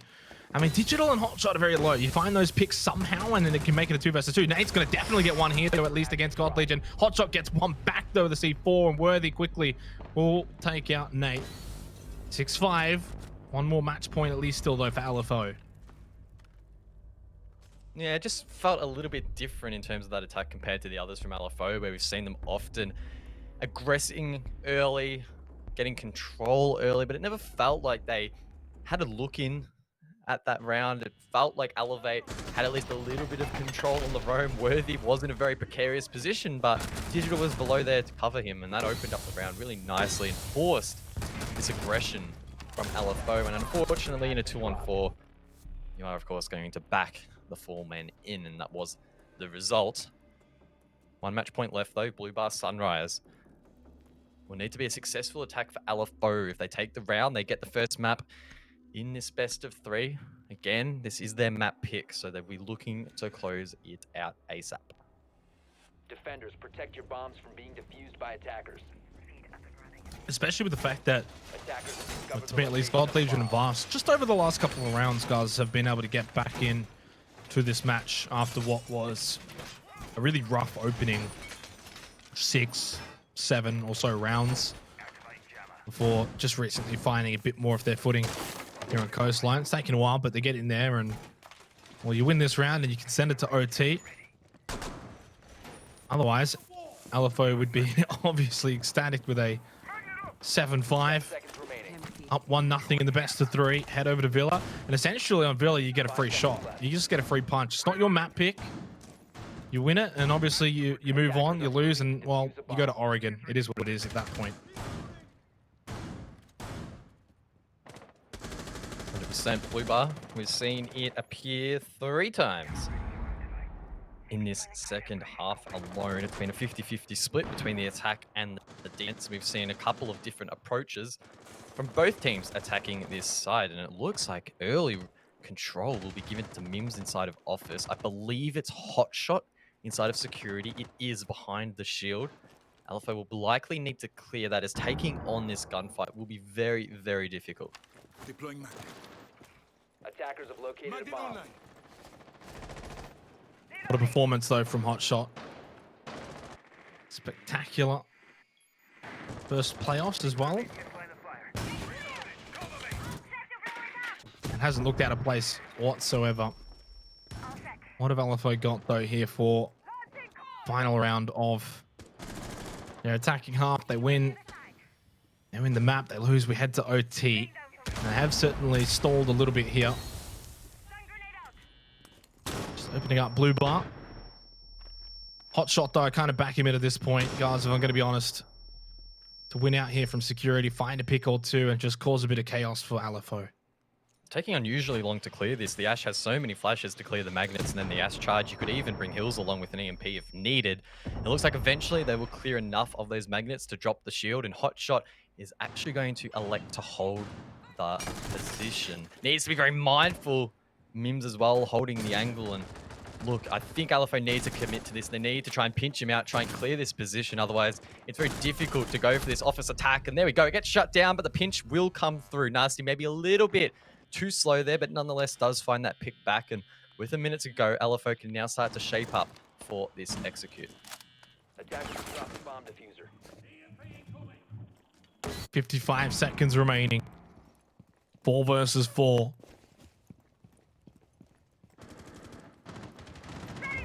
It's Worthy going to be able to find here, potentially rotating down below in lobby. Sogs is able to get God Legion. He still can't get into this series. Nate, though, also getting digital, and Nate finds a double in quick succession. Worthy, despite all this roaming, has not been able to find any members of LFO, and it's going to backfire heavily for Elevate. Down below, though, might just get one. Sogs is on the slimmest of health margins. Nate is also extraordinarily low. Worthy able to just spray and pray, but the prayers are not answered, and LFO will take out the first map of this best of 3. They do, in fact, win Coastline 7-5.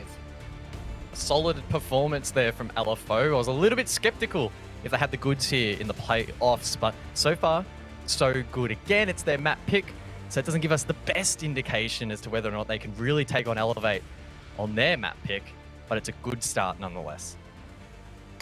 Well, I mean, you can only play the map that is in front of you, and they've been able to do that.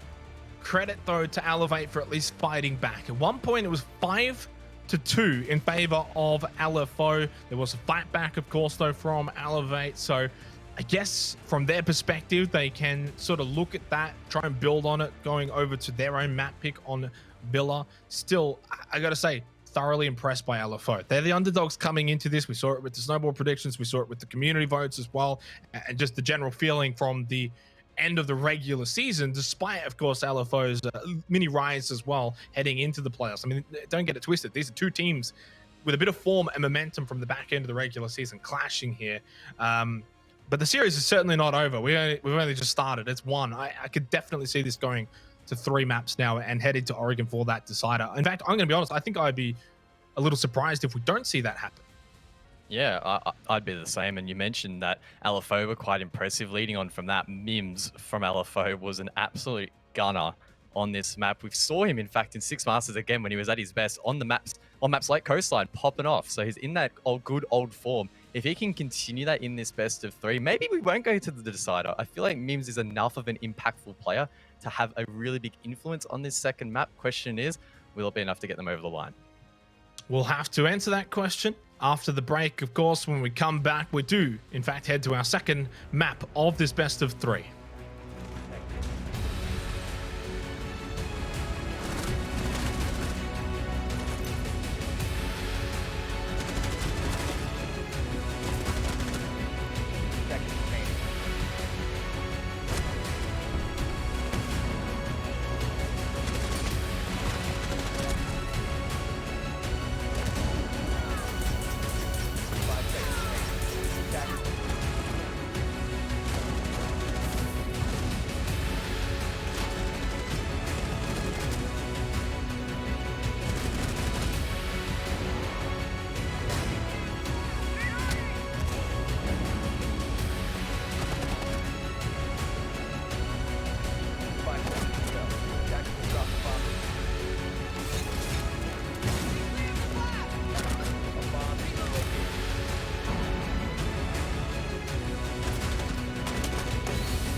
time always talks about all the other guys.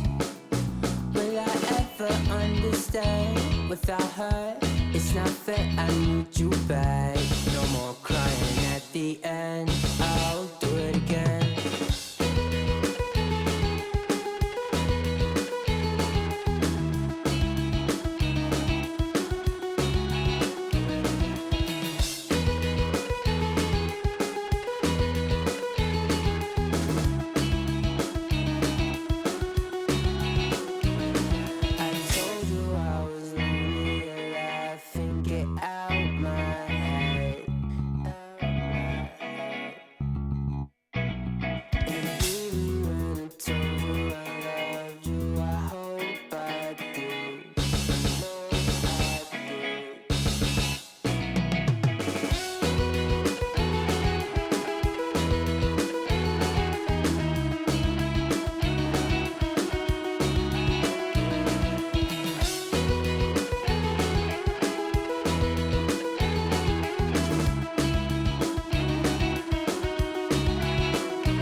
Well, Coastline was LFO's map pick, and they did, in fact, win it out 7-5 in the end here for this second best of 3 of the day for the Oceanic National playoffs. Welcome back, ladies and gentlemen. Of course, we are just getting warmed up. We've still got another map to come, at the very least, at a minimum, here in this matchup, Elevate versus LFO.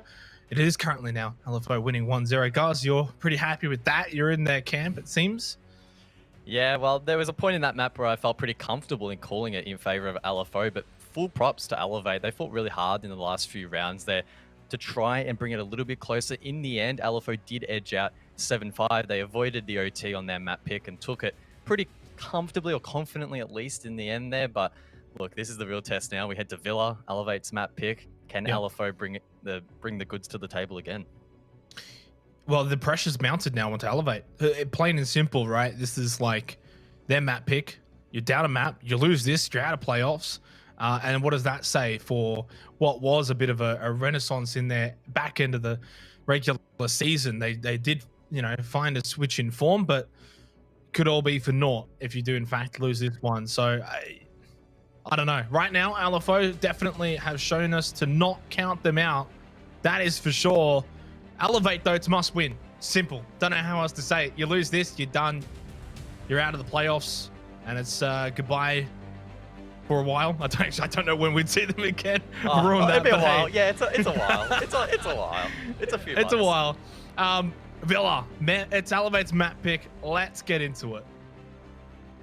Of course, Villa will play out very differently to what we saw on Coastline, typically a lot more structured, a little bit slower paced, and leads to very explosive late round executes. Expect the bands to incorporate some hard breach, some utility, anything really to try and slow down these attacks. Ace again off the board. That's the second time in this matchup we'll see him taken out. Those Selma breaches, of course, very, very efficient in helping to open up breaches. That'll be followed up by a Jackal on the side of Elevate. So that may indicate to us that when Elevate go onto the defense, they might play quite fluid and try to roam around, which on Villa is a very valid strategy. You've got the whole basement floor, which actually doesn't have any objectives in it, and we do see some teams try to incorporate into their game plan. Elevate now, of course, have the second ban on the defense. It's going to be a Wamai. So that's the second time again we are going to see a projectile denial taken off the... No, it's not the second. It's the second time this afternoon. Not in this matchup, though. I saw Jaeger taken out earlier in one of the other matches. Keen to see what LFO will follow this up with. Maybe something to disrupt the ability to hold some of these reinforced walls, but it will in fact be the mirror a little bit of a nuisance for some of these teams that don't want to deal with her mirrors on the board. I'm sitting here the whole time just waiting for you to stop talking so I can make a joke. and I can't really do it now. Try hardest, go. Oh, you can't. It's not working. I was just gonna say, seeing Ace and Jackal side by side, Ace kind of just looks like the Halloween version of Jackal, like when you're a kid and you just put like a flashlight on your head and then a weird mask. And Jackal's kind of like the actual superhero with like the cool technology. Yeah, it's a bit weird now because you can't really see them side by side, yeah, but whatever. I was thinking the exact same thing, Xenox. Yeah. Oh, yeah. Anyway. Protect your bombs from being defused by attackers. Elevator going to attack first, which at least I guess is a bit of a similar trend to what we saw on Coastline, where they were attacking well. I mean, how many? No, never mind. I'll take that back. They weren't attacking well. They only got 2 rounds. They were defending well. So I don't know anymore. My whole spiel's gone because I, for whatever reason, thought they were attacking well. I guess what I will say is, guys, they will have to find a way to improve their attacking here on Villa. Yeah, I mean, improving your attacks is always good in Siege. Goes a long way. That, yeah, in general, the game is defender-sided, naturally so. The attack having to make those first moves and push into the defense that has plenty of time to be established during that prep phase and in the early stages of the action phase as well. This is, wow, quite aggressive from LFO. Sogs a long way away from site. Keep in mind, this is a kitchen defense, and he is setting up rotates all the way over towards library, which on this sort of site often goes untouched by both teams. So LFO are going pretty deep into the strat book, it looks like, to try and get some early rounds on the board, which I like to see. Deep into the strat book? Yeah. How deep into the strat? What, is there like a couple of like surface layers of the strat book? They're like, no, we're not going to use those. Well, you've got like your first couple pages, which is just like your default strats, and then you have like your Desperado strats. I mean, I could imagine Enigma just sitting there with like a binder, like one of those big giant binders. You know who loves his binders? Silex. Every time he's at a LAN, man, I don't know how he carries it. That's why that's why he's so buff, because he carries around his binder. I think right now, speaking of carrying, Hotshot was definitely carrying most of the load on Coastline. That was pretty good. It was a good segue. And I was going to say that the guy on our screen there, God Legion, definitely needs to pick up the pace a little bit here on Villa, turn things around. You're 0-0-0. You're not 0-1 and 10 anymore. Got to find some form here on Villa, because I think we've seen it time and time again with Elevate. If God Legion's fragging out, they tend to. Ying on the board here for Elevate. We saw Ying again used earlier between Noble and Okami, but that was when Jaeger was taken off the board. So the fact that Varsal has the confidence to bring it even with just the Wamai taken out is another indication that Elevate as well as LFO will be playing quite aggressively here. That said, it's a minute to go. Not a whole lot has been done to disrupt site. Verticality hasn't really been established a whole lot. You have Digital on the buck. He needs to start getting to work, because as you can see, LFO are just sitting tight. No real motivation for them to move at the moment. Digital will finally start tearing up the floor, but it's really up to Elevate to start getting that ball rolling, and Digital does narrowly miss what could have been a free pick. I thought my screen froze for a second. They were sitting that still. It's like a statue in Aviator at the moment. Sog's not moving an inch. 30 seconds left, and it's still a 5 versus 5. Now we'll start to move back over, just watching landing. Mims, of course, getting the opening frag. I mean, is there really a surprise there? Vast eliminated. Hotshot's just been injured as well. Nice wide swing, though, from Digital 15 seconds left. to take out Sogs, and a very important pick there. Now 3 versus 3. Digital's, though, taken down. Worthy trying to get involved. Runs on into Dyna to get that diffuser down. God Legion gets a big one. He's gotten 3.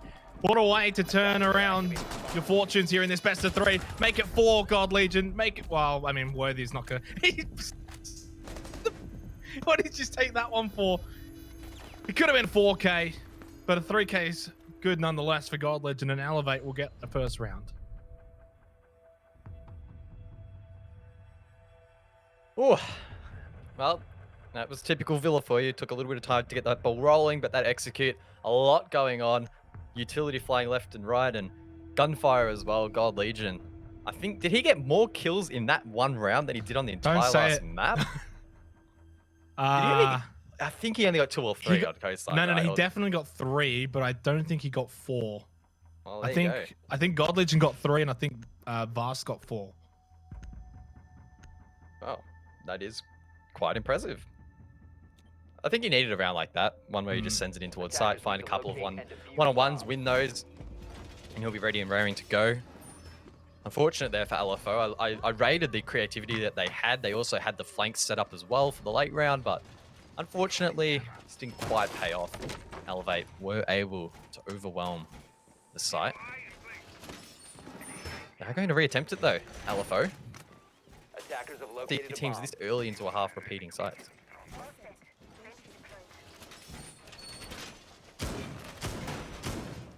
I mean, to be fair though, if we usually do see a team repeat a site, it's usually only once, and then if they lose it again, then they'll move on, try something different. 5 seconds to insertion. It's not totally out of this Attacker's world. objective is to defuse Maybe the on bomb. Villa, you got some other options. But you would see like certain maps like Oregon, for example, if you lose basement, typically you'll choose basement again. Lose it twice, and then you'll probably move on. LFO, of course, they get now technically another shot to try and fix up whatever mistakes they felt they made. I mean, to be fair, I mean, it was a 5 versus 5 with 30 seconds to go. How many mistakes, realistically speaking, did you really make for 2 minutes? Probably not many, unless they felt they gave Elevate some positions that they shouldn't have given.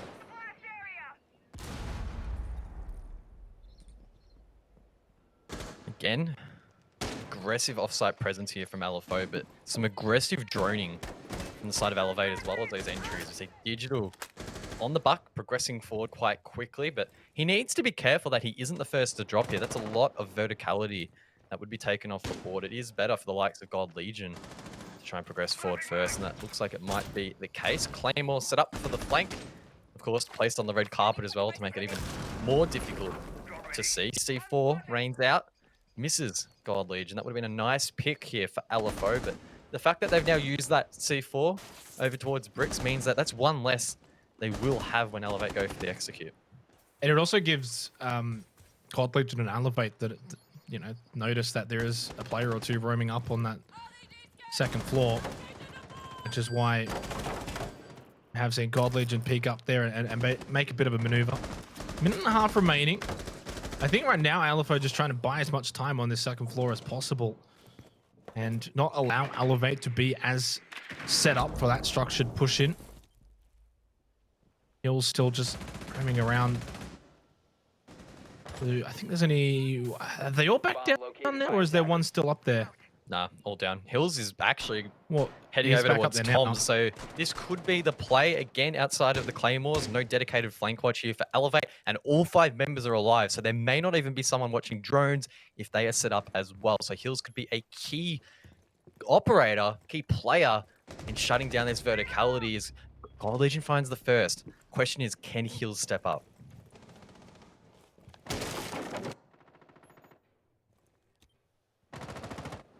.30 seconds remaining, similar to the last round, but this time Elevate have actually got an advantage. Hills does get God Legion, who was watching the angle, takes out the Claymore on red stairs. But again, Elevate just keep finding frags to keep this numerical advantage. There's a second one quickly too. Sogs 15 seconds left. pushing up onto Astro, but this is probably too little too late. 10 seconds. Elevate's just all in front of him now, and there's just too many to deal with. Does spot one from behind. That gets him low. Digital Fast Worthy also low. Won't take much to get them down. Gets hot shot as well. And look at This how is low winnable. Digital and Worthy are. This is certainly winnable. To be fair though, Sogs is also very low. 30 seconds left. Finds another pick. That's 3 in the round. Worthy, the pressure mounting on him. One bullet will take down either player here in Sogs. With that pace, can surely round the corner by the pick. The shoulder pick baits him out. He might be able to even stick it here or at least fake it out, but he needs to commit. Look at the timer. Worthy knows this. He has to stick it. Sogs cannot win the round. Not enough time left anyway. Elevate will claim it in the end, but a valiant effort there from Sogs. That was very, very tight. A 3K, but you just come up short means you get nothing. There's no half a point. There's no Similar to the silver last medal, round, or but this bronze time, medal. Elevate have actually Oh, got an that's me. advantage. Too late. Elevate's just You have a all nice in voice, front of him Xanox. now, there's just too Thank many you. to deal with. Does spot one from behind. We don't even need to talk now. Low. Digital vast word. I was listening to That's that. God. You like listening to your own voice, don't you? That's all right. So it's triple kill from Sogs, but yeah, I mean, in the end, there, Worthy had it at a beautiful spot. Didn't have to do anything at all, but just sort of hold that position, wait a couple seconds, time it right. Defenders, protect your bombs from being defused by attackers.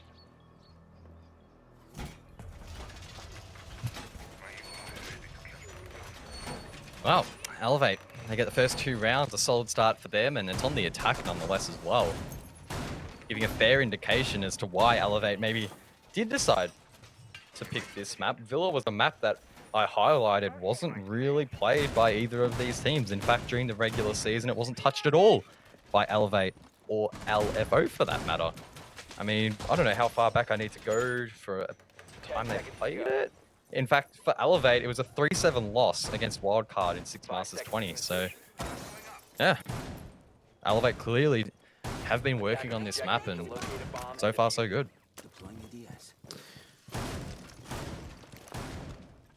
Well, of course, that's not counting scrims and whatnot, so it's hard to really fully understand that. But, yeah, maybe. I would certainly say both teams, though, will be prepared for Oregon. I think that would be a given because of just how we've seen so much Oregon recently since basically midway through the regular season. It certainly would have been a map you would think that both teams would have prepared for.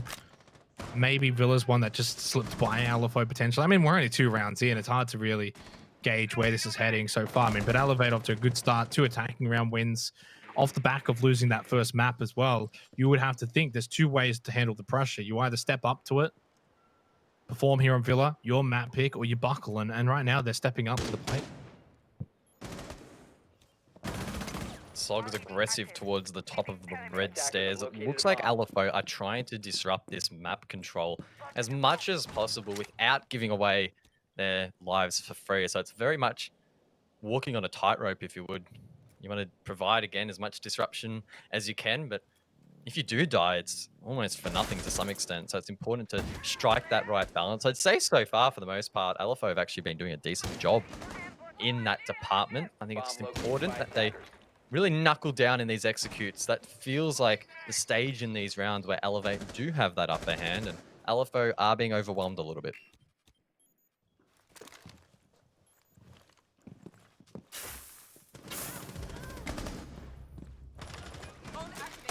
Another opening frag for Elevate. 2 rounds in a row now. Fast finding Sogs. Gas canister going to be deployed. Guard Legion, though, got so much time here pushing through landing and knows exactly where Nate's going to be holding there, just to the right. Nate's going to wide swing out, maybe catch God Legion off guard. And I mean, technically it worked, right? And that's big from Nate because God Legion has just been tearing it up here on Villa.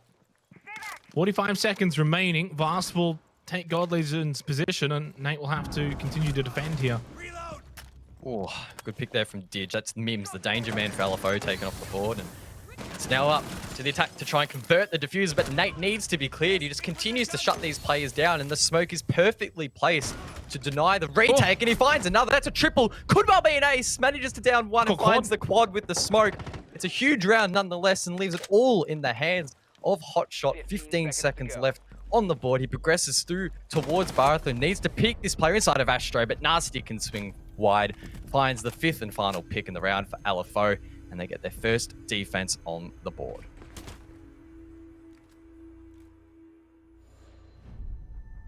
Well, it's nice to be on the board. LFO do get 1 back, 2-1. 2-0 is just not the safest lead. LFO make it seem like the first 2 rounds hasn't even really happened, and it all started with Nate just wide swinging out against God Legion.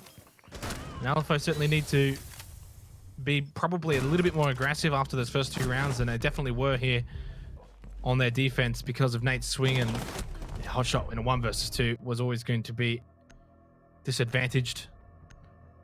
So Aviator Games for the first time here on Villa. The defense of LFO. Attackers need to locate and defuse I think right now pass mark for LFO is sending it to, if they can at least go 3-3 in the half, considering the 2-0 start that Elevate had, I think they'd be okay with that. Yeah, I mean, I don't even know if I could put a number as such as to what a pass mark is, even in the half or the map as a whole. Again, it's Elevate's map pick, so you would expect them to win it. It really comes down to, at least from my point of view, how are LFO actually playing? So far, they've been playing pretty positively, and the sort of breed of siege that they did convert so well in Six Masters when they were actually looking quite strong, and maybe that's coming back now here in the playoffs. If they can continue to get in the face of Elevate, play confidently, and not look like they're wandering around without a clue of what they're doing, which we have seen them do this season, or at least in the regular season, then I think they'll be a decent shot if it does go to that third map. Certainly can't argue with that logic. You're right, LFO definitely have been playing well. Song's just roaming around a little bit, but going to stay on this second floor. I believe from what I can see here, LFO actually going to just have all 5 members on this second floor for Aviator Games. Just simply just try and clear out as much utility right now for Elevate. That's pretty much the plan. I mean, Thatcher's available, but hasn't been picked yet.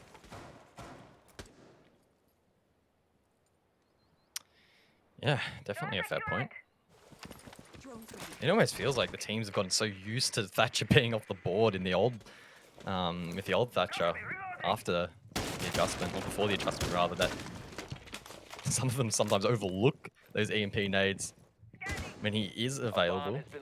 That said, you can use verticality to clear a lot of this utility, so maybe the Thatcher isn't necessarily required and just makes the job a little bit more efficient when you could bring the likes of the Buck, for example, and just clear from below.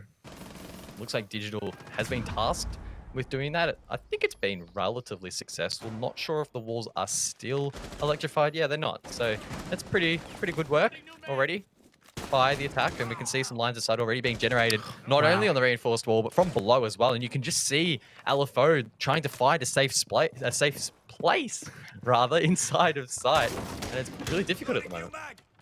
Splice, is that like a spork? Shush.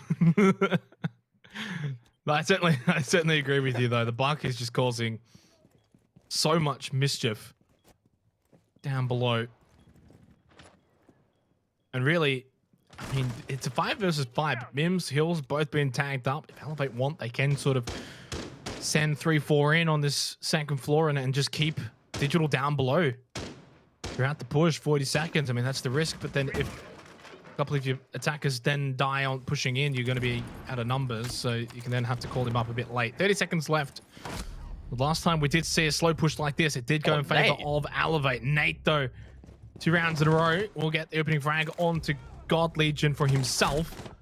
And it is just going back and forth right now in the last 20 seconds. Hills, the Maestro, 3 versus 3. And that's going to be hot shot with a kick headshot onto Nasty. It rhymes. It's perfect. It's fluid. Worthy pushing on in. Refrag. Didn't even need a refrag. Just takes out Hills before he could even get anyone. Hot shot's down here. Big play for Socks coming up. He has to just stop Digital. 1 versus 1. He's sticking it behind in the bar. Jumps over.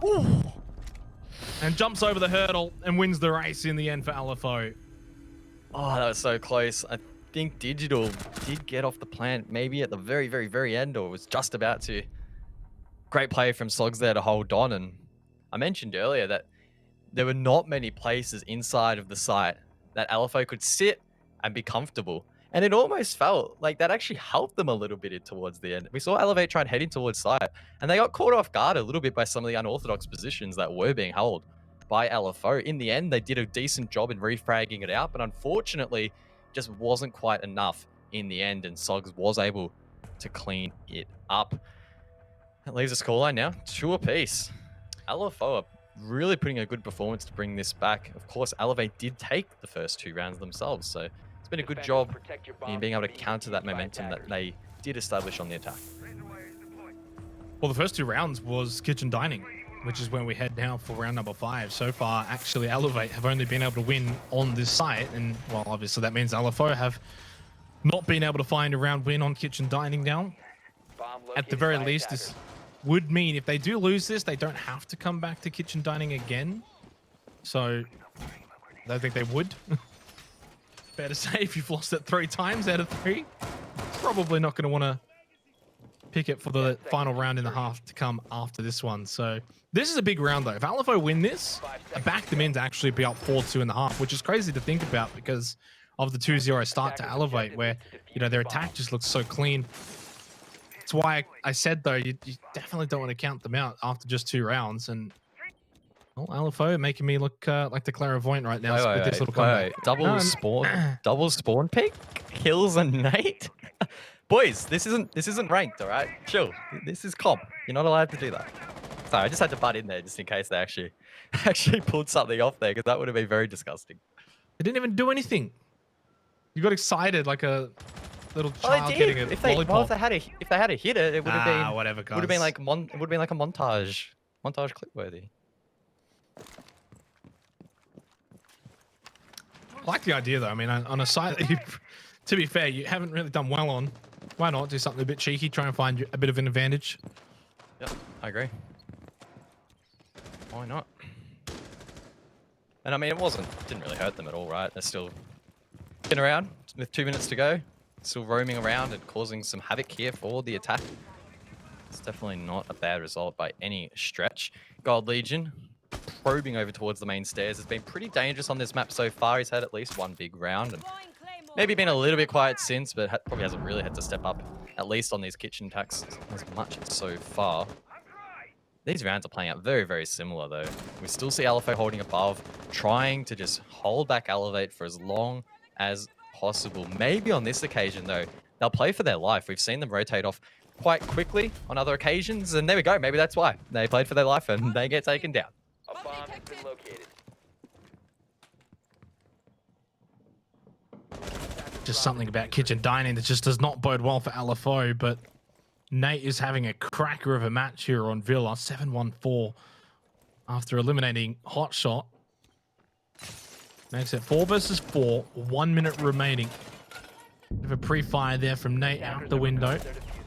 He's under pressure. Did he get that? I think he did. Yep. Fast is down. That was at least a 1-for-1 trade, and we're down to a 3 versus 3 with 50 seconds remaining in the round. Yeah, really well played there by Nate. Wasted a lot of time, found 2 big picks, but that does give top control to the attack. Unfortunately, Elevate don't capitalize on that, and I don't think they did a whole lot of damage, if any, to that defender down below. So that leaves us now with 30 seconds on the board. Elevate need to shape up for their attack. Nasty in a great position to shut down Digital, and does. Surely LFO can convert this round, but it's another good trade. These trades have been so big from Elevate and leaves it all up to Gold Legion. Needs to find 2 more, but Hills running around like a madman will find that pick, and LFO will finally successfully defend Kitchen. Man, I don't know what to say right now. LFA, 3 rounds they've lost in a row here. Is 2 attacking rounds going to be enough? We go to trophy stat to end off this first half. I'm not going to say this is a must win. I think you can still lose this 2-4. Okay, whatever. Then you go into your defense on Villa. But it's their map pick. And they have only won 1 site so far. That's not ideal. There are certainly a lot of things that they would probably want to be fixing up and hoping that they can improve upon on their own defense in the next half. 1 round to go here, though. 3-3, I feel like would probably, from what we've seen overall, if you include the first 2 rounds, I think 3-3 probably is fair. Yeah, and the one thing... It's been very close. Yeah, the one light bulb that's sort of flashing for me a little bit at the moment is the fact that the Wamai's taken off the board. And again, so many people will bang on about the fact that we're in this util heavy meta. Wamai and Jaeger are must picks in most cases. So if you take one of those off the board, you could make the argument that it makes the defense a little bit trickier, makes holding some of these choke points a little bit, you know, tougher. You've only got those ADS devices to rely on. You can't do things as effectively as like the closet hold, for example, which we might have seen had the Wamai been on the board. So maybe LFO are actually punching above their weight here a little bit, and Elevate could struggle on the defense if they were expecting to have that Wamai available. That said as well, they were the ones that banned it, so you'd hope that they would be ready for it. We just have to wait and see. It always goes like that as well. Sometimes you just look at that and think, oh, well, maybe they shouldn't have banned it potentially, but you can't really rely on just one operator. It is certainly a team effort. It doesn't just come down to one op. Final round of the half. What can Elevate do here to stop the rot? LFO just running away with it at the moment, winning the last 3 rounds in a row.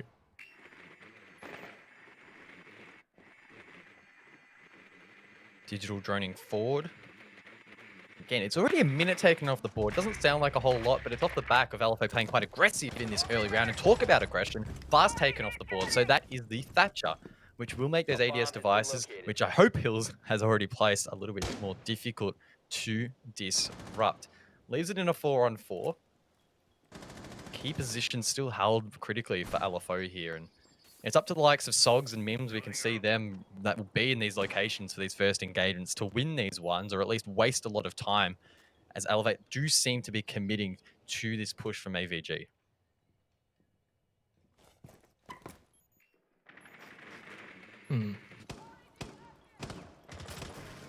Minute and a half remaining.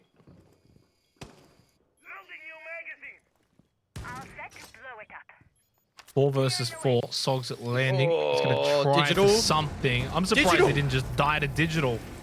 I think Ditch just at the last second fell back, wasn't peeking it at the time that Sogs pushed out. Throw that C4. Oh. Digital going to get sent back. And that's going to waste a bit of time, though. I mean, we've only got a minute remaining, and how much really has Elevate sort of achieved here? That Evil Eye as well, providing a lot of intel. I don't know if the Sophia cleared it. If not, they know exactly where they're coming from, but Sogs can't capitalize. It's a great one-on-one win there for Worthy, opening up the site now for the attack. Those smokes, though, will delay the inevitable push, and that might actually force them to rotate around. Cam finally taken off the board, and now Elevate do have a little bit more freedom, but Mims finds the double, holding a very key location. 30 seconds left, 3-on-3.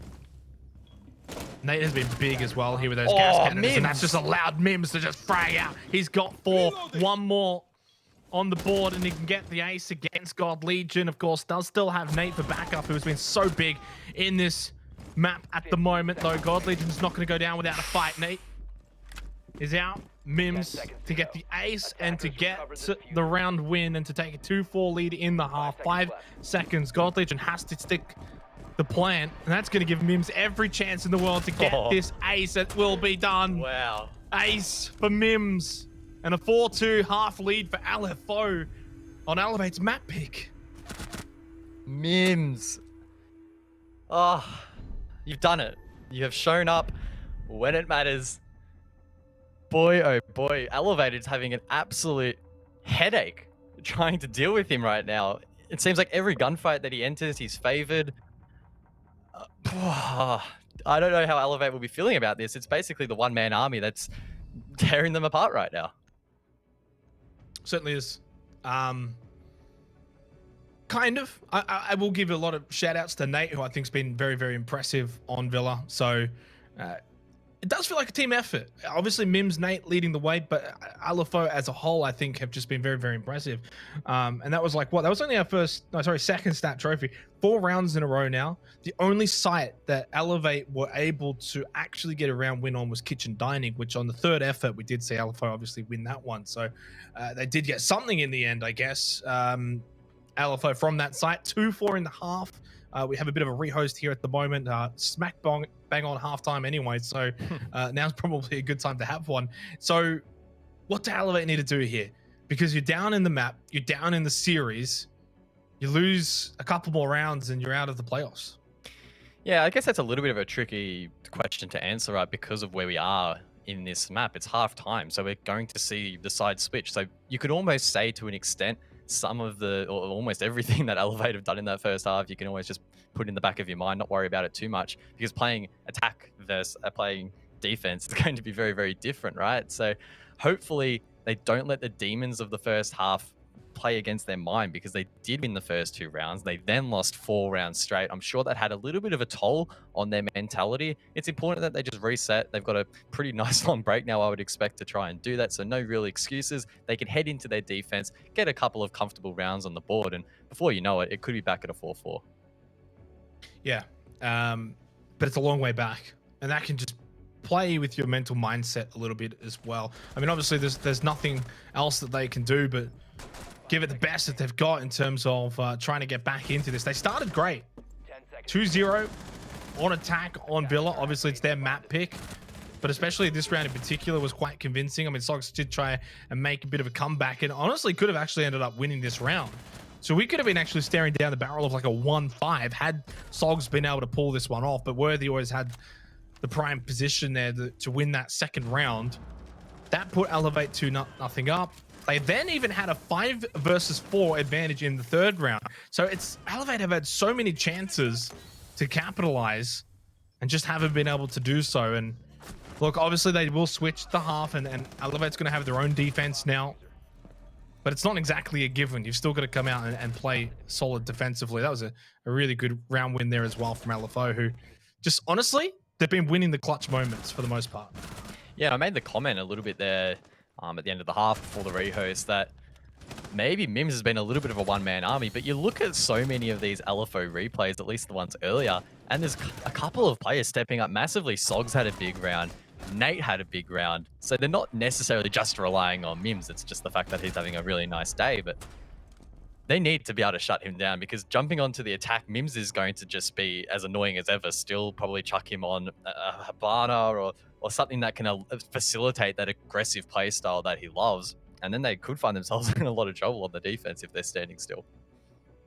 Well, during Coastline, you jumped over to the LFO bandwagon midway through. Are you happy to stay on that though? I mean, it's 4-2 LFO by, I think it was when it was 5-2. You said LFO have got this on Coastline. They win one more here. Will you say the same here on Villa? I'm not as convinced just because it's Elevate's map pick, so I would have to back them still a little bit on that fact. I mean, maybe if LFO have a very, very strong first attack and it's on a favored site from Elevate, then maybe, look, it's going to be AVG. If LFO pull out all the stocks, have a really successful round here, then maybe it's difficult to look past LFO, but I wouldn't be as convinced just because it isn't actually their map pick. I mean, whether it's their map pick or not, if they're playing it better, kind of back it in. And I feel like right now they played it better. Of course, we switch halves. We switch sides and we see whether or not Elevate are going to be able to defend just as well as LFO. Already something different though. Digital on the clash defensively here for Elevate. Is that going to be enough of a difference? And also something different too, but we are going to see Thatcher from Hills. I did bring up the question in the first half where was no Thatcher pick, and immediately on LFO's attack, it's the first thing that they select. Yeah, well, we saw the Thatcher on the board as well on Coastline, which is a map that typically sees probably the least amount of Thatcher play. Yet there were still rounds where LFO brought the Thatcher, and it was very, very effective in clearing the utility. Maybe we'll see something similar here. That said, there's actually no wall denial here for the side of Elevate, so they will be relying solely on those impact grenades to prevent the walls from being opened inside of study or even the vault wall as well. So maybe the Thatcher won't be as effective in that regard, but you still do have other devices that can be dealt with. You can disable the Banshees, the ADS devices, the Evil Eyes as well, which I think will, again, just facilitate that more aggressive playstyle that LFO are bringing to the table.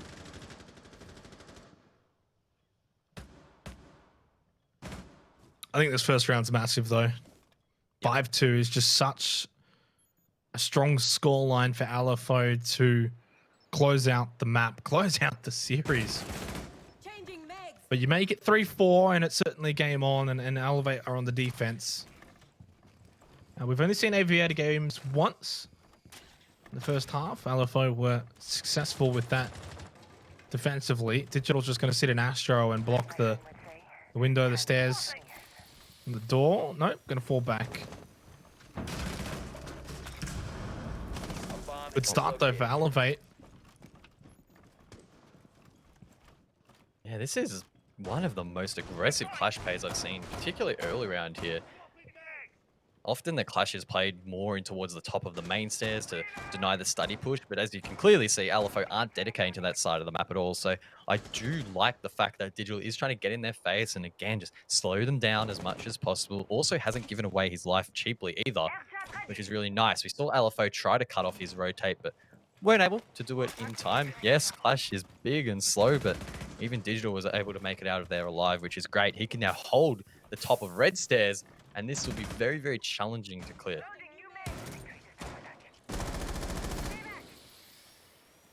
Did land a small tag onto Digital. Good look to just try and tag team him potentially. Minute remaining on the clock. LFO, Mims just trying to clear his way towards the site. And at the very least, just keep Digital occupied, flash him out, but he's happy to just sit over an Aviator. 45 seconds, 4 versus 4, but Digital certainly being a pain to deal with right now with 40 seconds to go. I feel like as soon as Digital is maybe dealt with, that's the button that LFO can press to just hit onto the side, but it's taken so long. Now they've lost hills as well. And the clash certainly has been the difference here in this round. 20 seconds left. Smoke's only slowing it down further. This is going to be very, very tough for LFO. That clash right in their face will make this conversion near impossible almost. It's like they've been timed out. 10 seconds left. I don't think they'll be able to do it. Vast shuts down Mims. They're forced to just filter down the classical hall. That's another one down. Vast will probably make it 3 if he decides to wide swing. Does, but it's actually got Legion to find that pick. Elevate do take the round. And there's one thing in this round that came into my head towards the end, and I was thinking, why is Habana using the X Kairos so far off site? They know it's clear. They had no other hard breach, which meant that they couldn't apply any pressure on the vault wall, the classical hall wall, the study walls, and we saw Elevate just sit there, throw out some smokes. Clash can just chill there as well. No pressure from anywhere else for them to deal with, and LFO with that one-dimensional attack were shut down. Yeah, there was like 30 seconds left, and then those gas canisters start going out, and it just delays it even further. You think, oh, we can't get past this clash now. You can't get past the smoke, and as I was sort of saying, I mean, they basically just, there was no time. There was not enough time on the clock for LFO, and potentially just had to move a bit quicker in that round to deal with the clash, which, I mean, they're going to have to do it again here. Digital is on the clash once again. Similar lineup too for LFO. So is it just a matter of just trying to pick up the pace a little bit, try and clear out that utility a lot quicker, try and deal with the clash a bit quicker, and this time actually open up the right sight lines?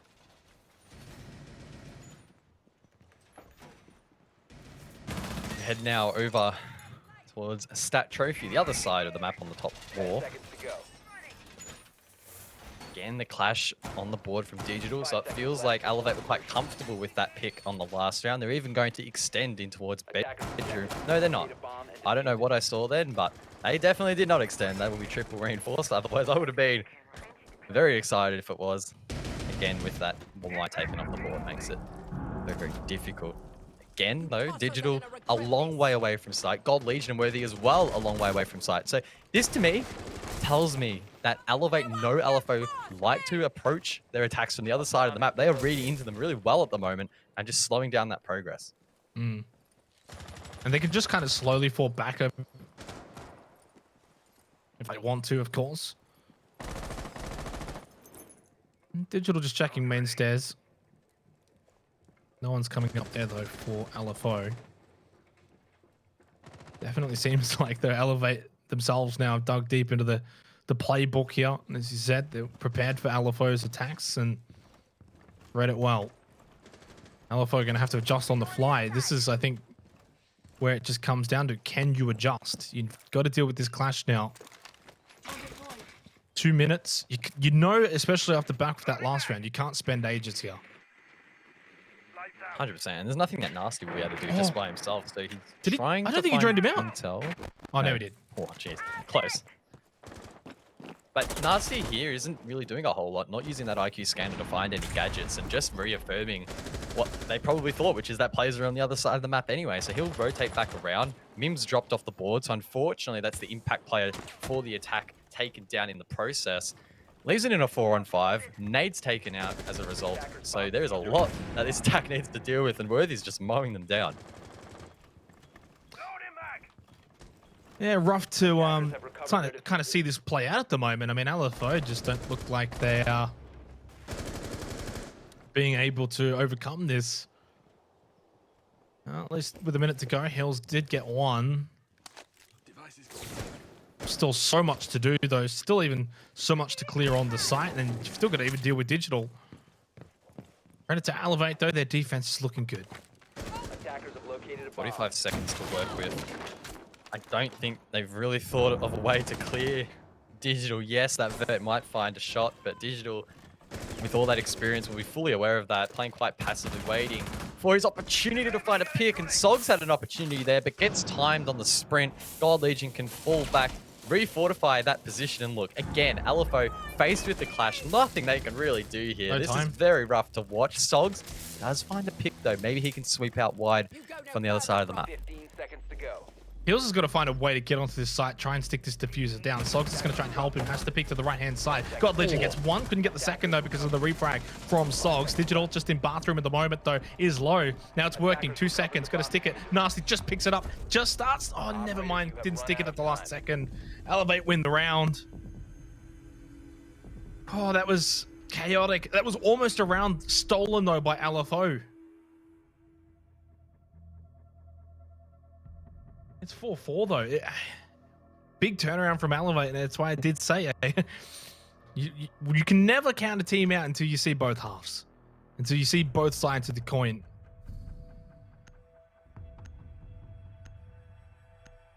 Dying Kitchen now will make its first appearance in the second half, and so will a couple of operators make their first appearance. Vast teasing the Oryx will 6-pick off. The Lion, though, will be stuck by Nate from LFO. I believe we saw LFO play it a little bit on Coastline.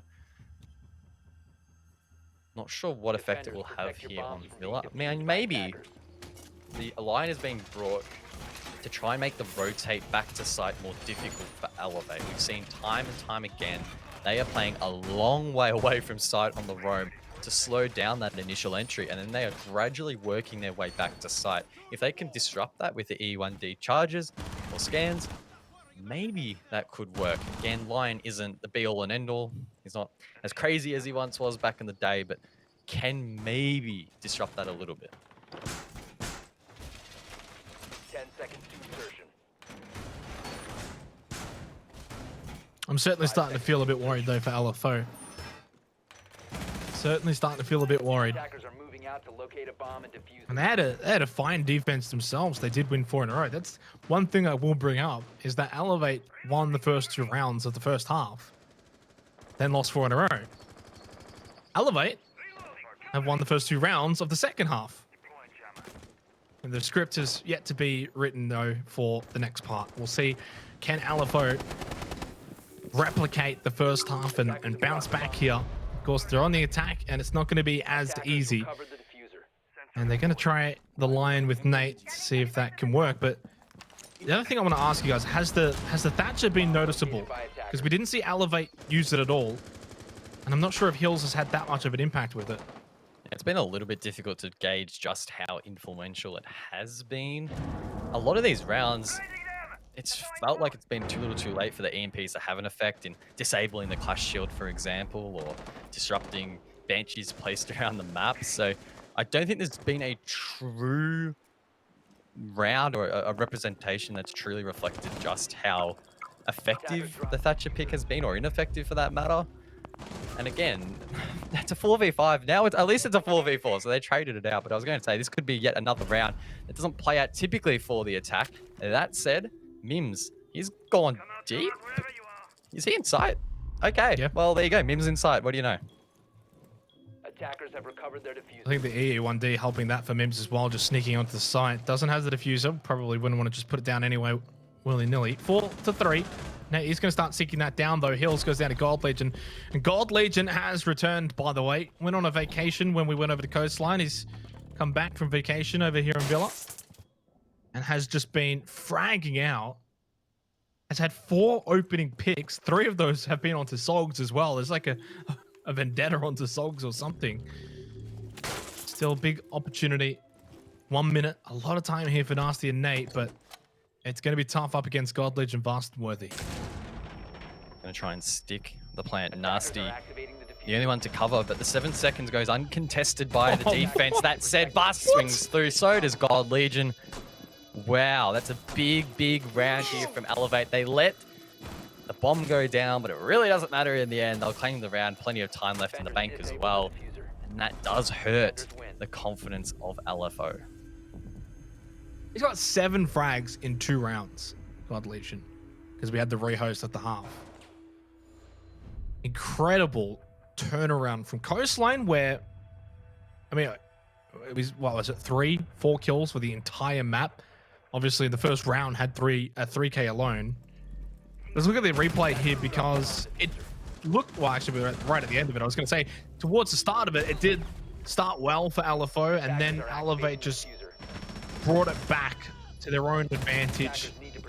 And just as sort of God Legion Advanced have been able to do on Villa so far, they themselves have brought themselves back from what was a lackluster Coastline and have certainly stepped up here on Villa, and they are so close to match point and so close to sending us to the decided map, which is Oregon. Attackers need to locate and defuse as many bombs as they can. Oof.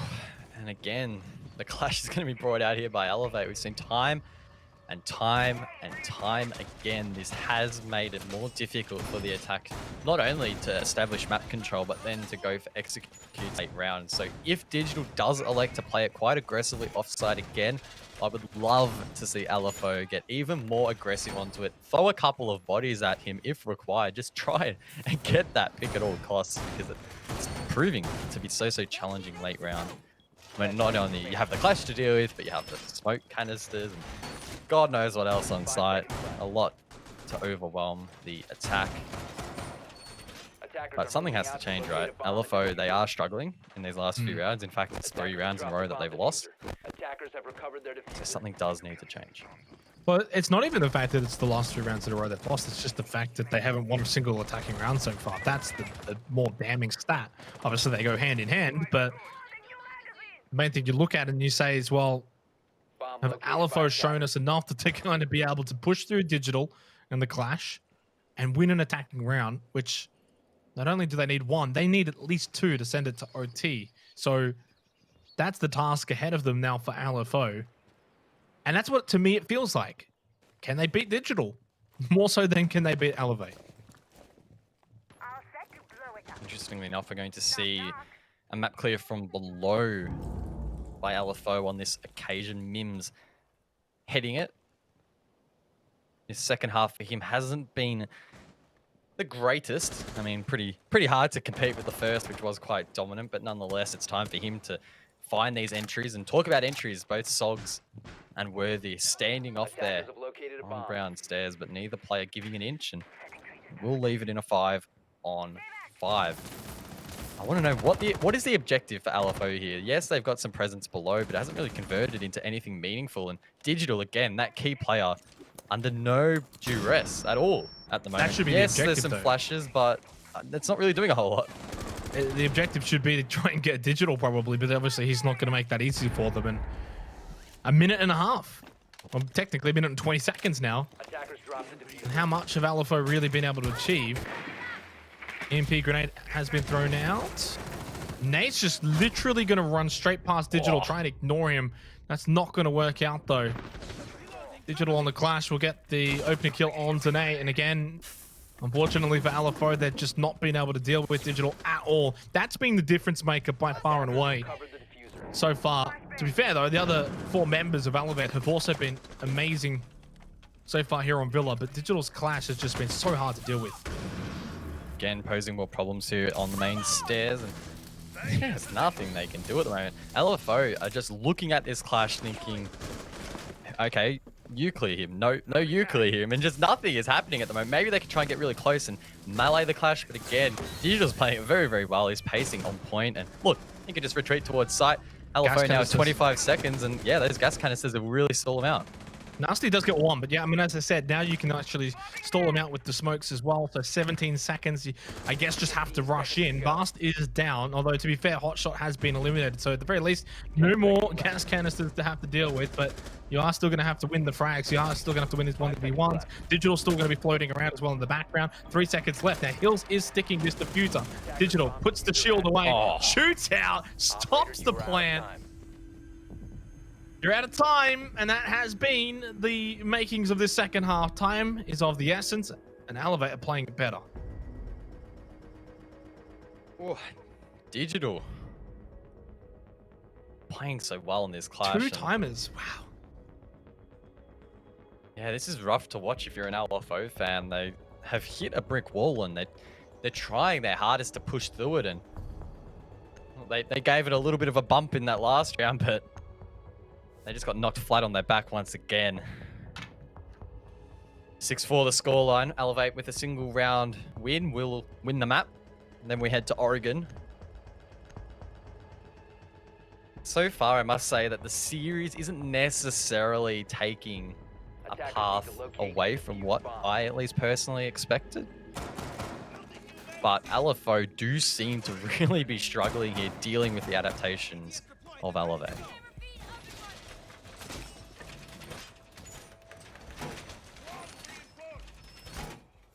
I mean, I almost don't really know how LFO are going to win this round. Stat trophy, it's going to be another clash, slowdown sort of match. There is no smoke though, but the smoke hasn't really been the factor. Like, yeah, it gets down to the last 30 seconds and Hotshot's been thrown out a few gas canisters to coincide with Digital's clash, but 5 seconds remaining. I mean, God Legion has fragged out, but I feel like Digital's stolen the show here on the clash. Although, to be fair, is it just the way that Digital's been playing Clash, or is it more so LFO's ineptitude to actually deal with the Clash?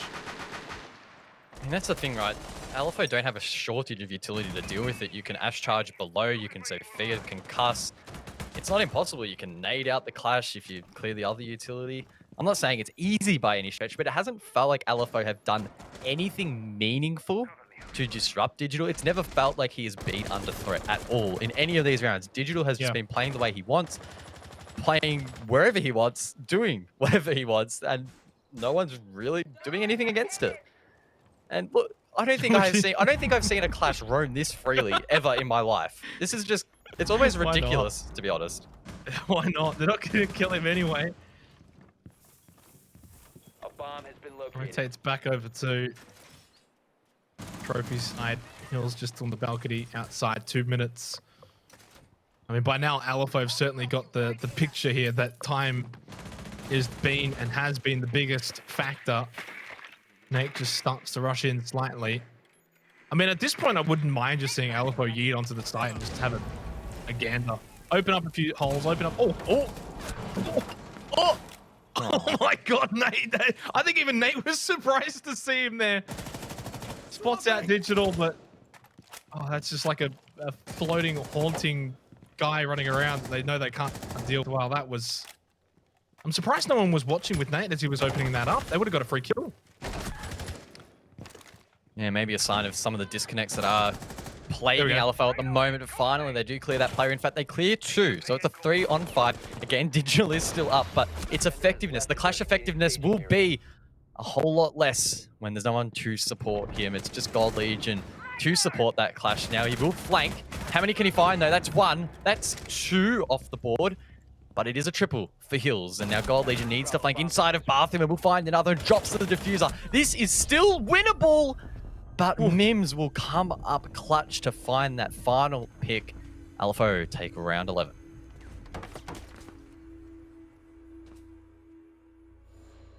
This has actually been probably the most entertaining map for the day. Just not so much the scoreline or anything, but just the way that it's being played, the whole storyline with Digital and Clash, the swings and momentums back and forth. God Legion's story alone, after what was a very disastrous Coastline, has responded in huge form. Doesn't quite win this one out, unfortunately, but what I will say is LFO's first round win since round 6 when they were still on their own defense. That's right. It's their first attacking round win. They've still got one more match point to deal with, though. It's Attackers need to locate and 6-5. defuse as many bombs as they can. It was 7-5 on Coastline to LFO. Will it be 7-5 to Elevate on Villa?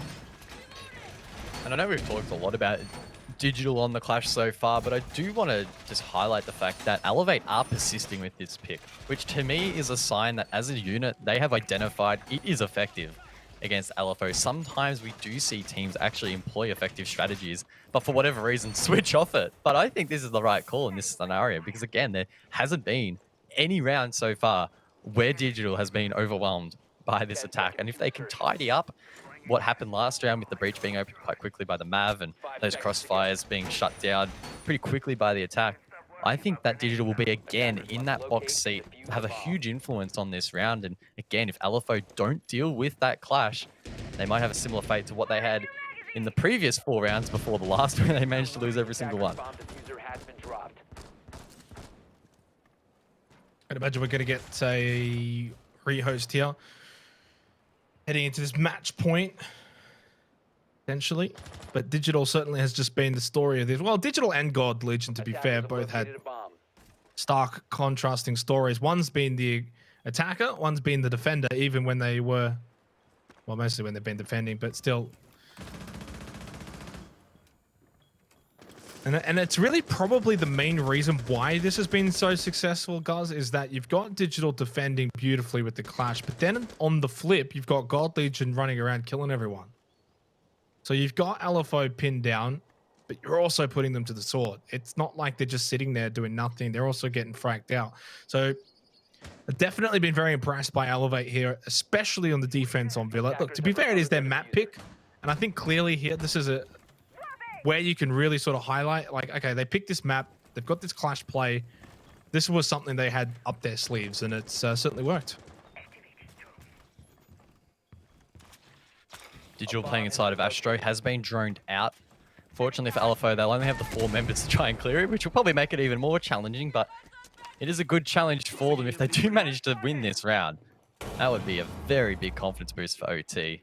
And again, they don't necessarily have to win this round. If they lose it, we head to Oregon.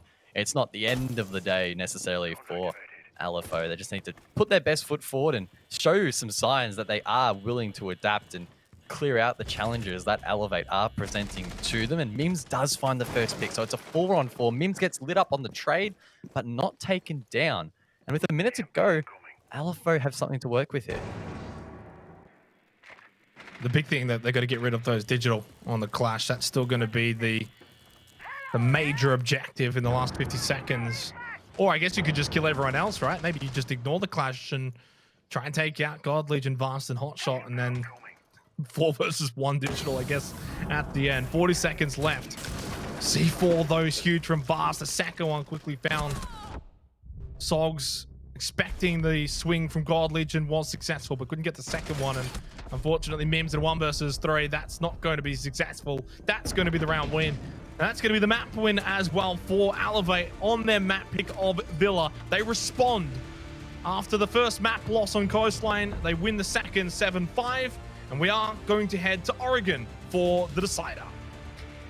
We will head to that third and final map. Not a massive surprise, but it was a surprise to see LFO struggle so much there in the second half. It was the clash show. Digital, the scoreboard might not suggest it, but he had a big influence in how their defenses played out. If LFO can't adapt on Oregon, maybe Elevate will walk away with the win.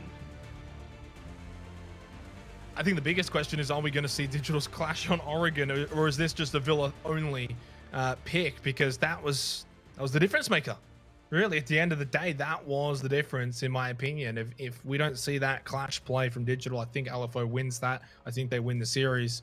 And it seemed like to me that Elevate brought out all the stops there. They dug deep into the bag of tricks, and they were able to overwhelm LFO in the end. And I think you coined it perfectly. At no point did we ever see Digital like get into a sticky situation where he's like backed against the wall. He had 2-3 players pushing on him, and he kind of got overwhelmed. He was just free roaming, doing whatever he wanted, and that was the difference in the end.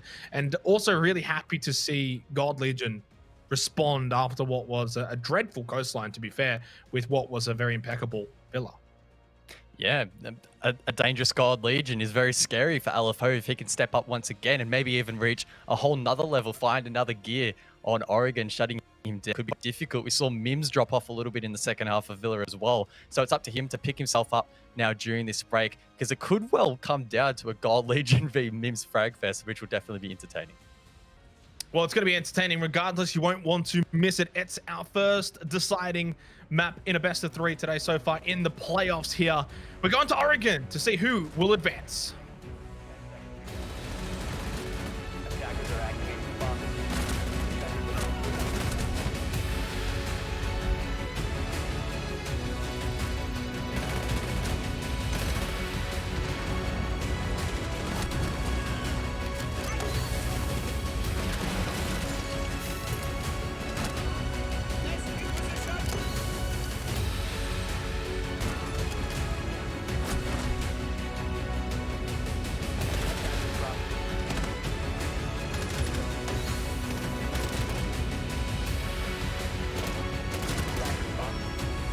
Attackers are activating the attackers need to protect the diffuser from position combat.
Just a dust, just a sand, just the motion of your hands.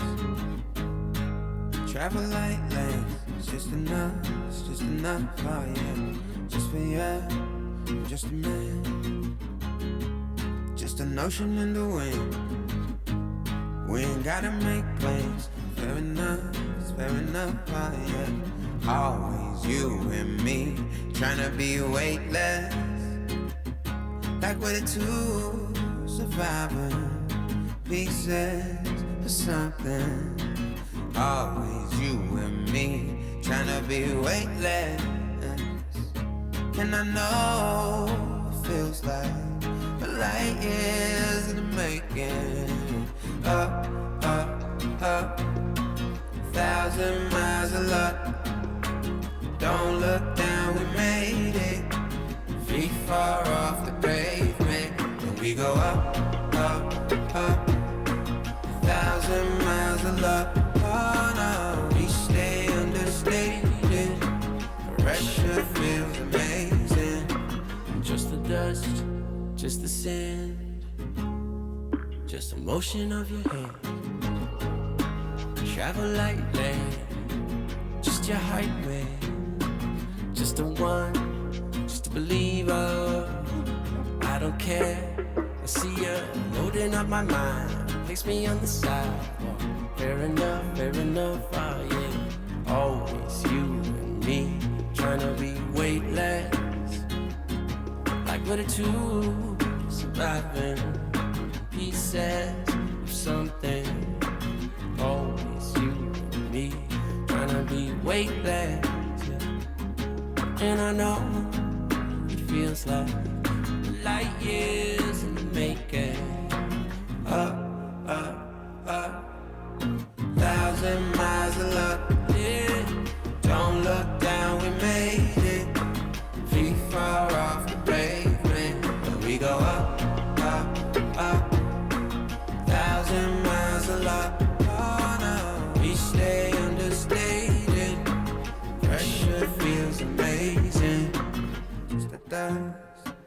sand, just the motion of your hand, just the dust, just the sand, yeah, yeah. Travel like traveling, just the dust, yeah, just the sand. Yeah, yeah, just the dust, just the sand, just the dust, just the sand. Oh, it's you and me, trying to be weightless, like we're the two surviving.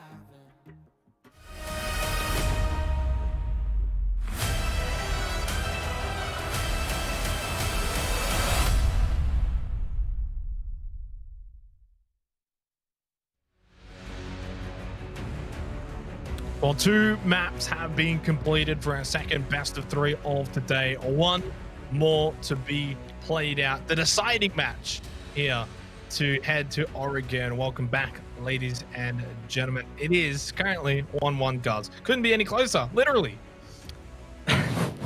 Wow, what a great way to come back from the break. Yeah, it really couldn't be. That said, though, it really has been a tale of 2 maps in the sense that LFO pretty comfortably won their map pick and Elevate did the same on theirs. So this matchup has basically just been neutralized at this point. It's all going to come down to who's better on Oregon. Wow. I mean, yeah, I guess whoever wins Oregon is going to win the series, Yeah, right? probably. I would think so, Great, yeah. Great point there, guys. Look, right now, they both won their map picks. I think Elevate and LFO have both shown us enough over the 2 maps that either one could be deserved winners moving on. It almost feels a bit sad that we've got to say goodbye to one of these 2 teams here because they both really have played well. They both look solid. I think LFO definitely got outmatched, though, in the Villa one more than Elevate did on Coastline. I mean, Coastline wasn't as clear cut. They were ironically both 7-5s, but I did feel that LFO were out of their depth a little bit more so on Villa. Yeah, I 100% agree with you. And if you are just joining the broadcast, we can basically summarize it as Clash terrorized LFO. Simple as that. They just did not have a single answer in any of their attacks to disrupt the Clash. And look, I'm sure the viewers at home probably get frustrated at Clash from time to time, but when you're in a comp team, realistically, you should be able to deal with it or at least disrupt it enough to make it less of a nuisance, which they just did not do. So I am actually really excited to see if we see the Clash again on Oregon, or maybe even LFA will just ban her off completely. Yeah, I'd be surprised as well, potentially. I think it might have been more of a Villa pocket pick. We'll find out very shortly. Well, this is it. It's the final map for one of these 2 teams for the Oceanic Nationals playoffs. One goes home, one will move forward and play Pittsburgh Knights. Elevate, LFO, thank you both for what's been so far an amazing best of 3, and hopefully you can give us one last cracking match. Straight into the ban phase, LFO on the defense, so they get the first ban, and it's a Montang, so it's not quite the Clash just yet, but it is at least one shield that they will not have to deal with. Of course, Vast from Elevate is very, very strong on the Montang, so getting rid of him will provide some peace of mind. Jackal as well taken down will make roaming a little less cumbersome. These bans coming through thick and fast, so no time for any stupid jokes again. Xenox Wamai will be taken down as well, so that's 2 maps in a row. In fact, 3 with projectile denial, 2 of course being Wamai. Now this is the question, does the Clash get banned? And the answer is yes. Wow. Oh, that is the best target ban I have seen all year. Digital will not be very happy. He's going to be a bit of an upsetty spaghetti, but I mean, he probably expected it after that Villa match, let's be honest. Yeah, I mean, but is this... I mean, we'll never know now, will we, that was it a Villa-only pick? Or was this a digital pick? You know what I mean? So, I'm a little disappointed we're not going to get that answer. Actually, you know what? I can ask it in the interviews. We'll ask... I'm writing that down. Give me 2 seconds. Take over for me. I'm gonna steal that question from you. But I go first, so you can't. Oh, true.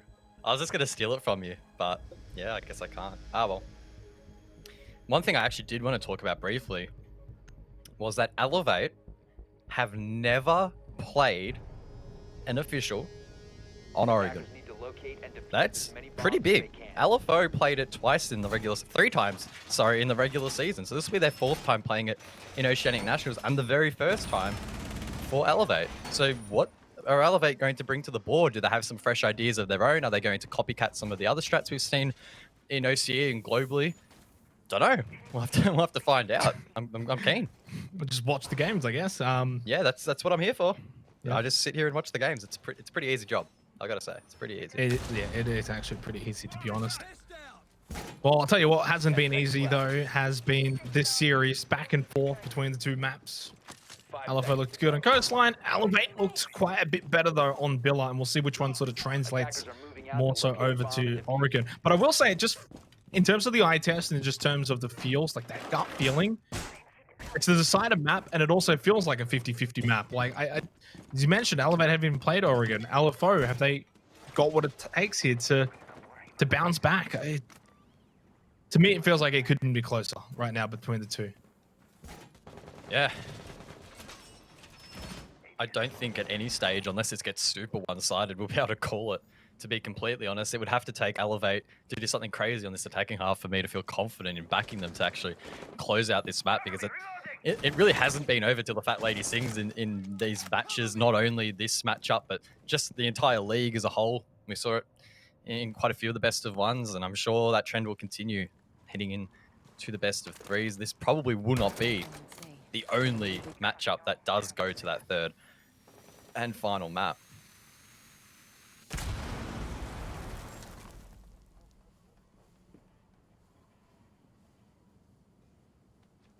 I forgot I actually have to talk. I can't just sit here and watch. Oh, I mean, I could... Oh, I thought that's what you were doing. I was just going to sit here and watch too, but then Yeah. it's a bit of an awkward silence. Elevate with the ace, just going to open up. Let's buy the kitchen. Minute and a half. Of course, still got to go down. And well, basement on Oregon typically is the strongest defensive site. We have seen it be beaten, though. I mean, when we first saw Oregon come in to ANZ, it did take teams a while. It was like a 90% win rate for the defensive teams, but that probably isn't as high anymore. And teams have started to figure it out a bit more and adjust. Mostly, obviously, from the attacking side of things, which then does mean the defenders also have to adjust too. Sog sitting under the stairs. That's a new one. Yeah, unpredictable out. position, but high risk. Unfortunately for him, wasn't really capitalized on. Some shots ran out from the hatch, but Sog's not too dissuaded by that picks again. Oh my word, this hasn't ended poorly for him just yet. If he fires his pick onto the main stairs, this could be quite disastrous for Elevate, who only have 40 seconds left now to try and clear this whole position. Pillar is critical, and LFO is still holding it. Two on the stairs now as well, 35 seconds. EMP thrown out from Digital, pushing down the stairs, although it was almost as if he didn't actually know Sogs was there. It should have fully well known, considering how long Hotshot had been trying to deal with him. And God, Legion's in a 1 versus 4 for the first round on Oregon. What I will say, though, is that 15 seconds left. basement is obviously very difficult to take for the attackers, and I wouldn't really buy too much into this particular round unless God Legion somehow finds 1v3. Not going to happen, though. Hill's finishing that one off, and LFO do take the first round, and sort of almost goes back a little bit to Villa, but just stops the rot even further. They haven't had many round wins. That's vital to get off to a good start on Oregon.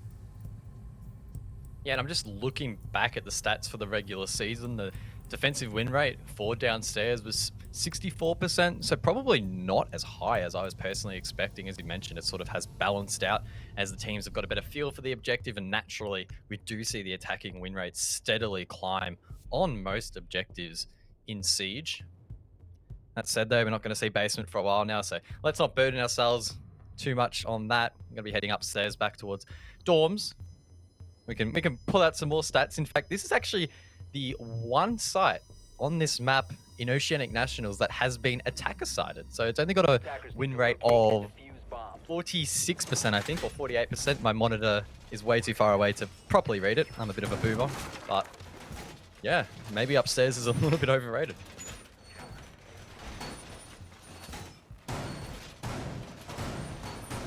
Does play out a lot of the times the same as well. You have someone sitting at attic, they can then fall back over to kids. Typically see that south push as well, which is quite common.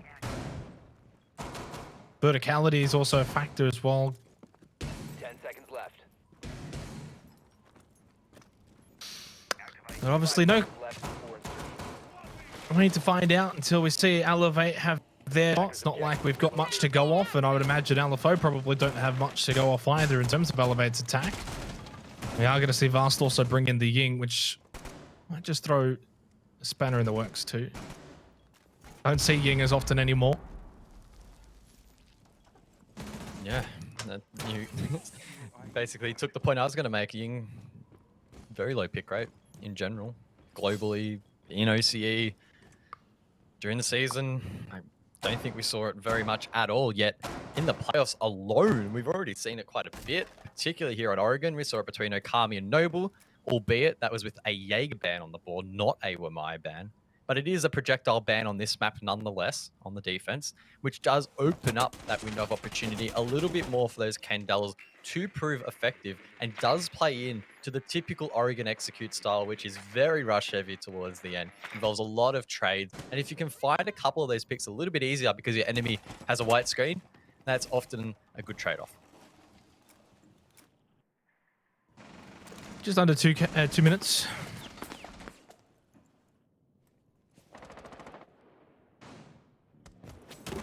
This is the site though that is going to make the most amount of difference as to who's going to win Oregon. It's as simple as that, really. You usually will expect defensive team to win basement, and then dorms typically can go either way. God Legion's going to die just trying to get rid of this Banshee. Doesn't quite die, but did take a bit of damage. Minute 20 seconds remaining, and just actually saw how low Hills is as well. Not a good sign there for LFO. Practically down. It's like a dead guy who can shoot, basically. I'm assuming Vast still has all Candelas left in the pocket, which does open up a pretty crazy execute. In fact, he does have all 3 in the pocket and 2 smokes as well. So Vast will play a key role in helping to get this execute rolling. It feels like Elevate are being stored out just a little bit at the moment. I feel like everyone's just rotating into position. Vast will make the shot call most likely for the Candelas, and it'll all pop off very, very shortly. Oh. Well, that second Candela just gets denied. Swatted out of the air. Nate was able to get that opening frag, but just then following subsequently after was 3 quick kills for Elevate, and they're going to also get this plant down. Mims with a random C4, unsuccessful, and Hills, who was, well, halfway over the hill, finally is eliminated, and Elevate on the board here for Oregon.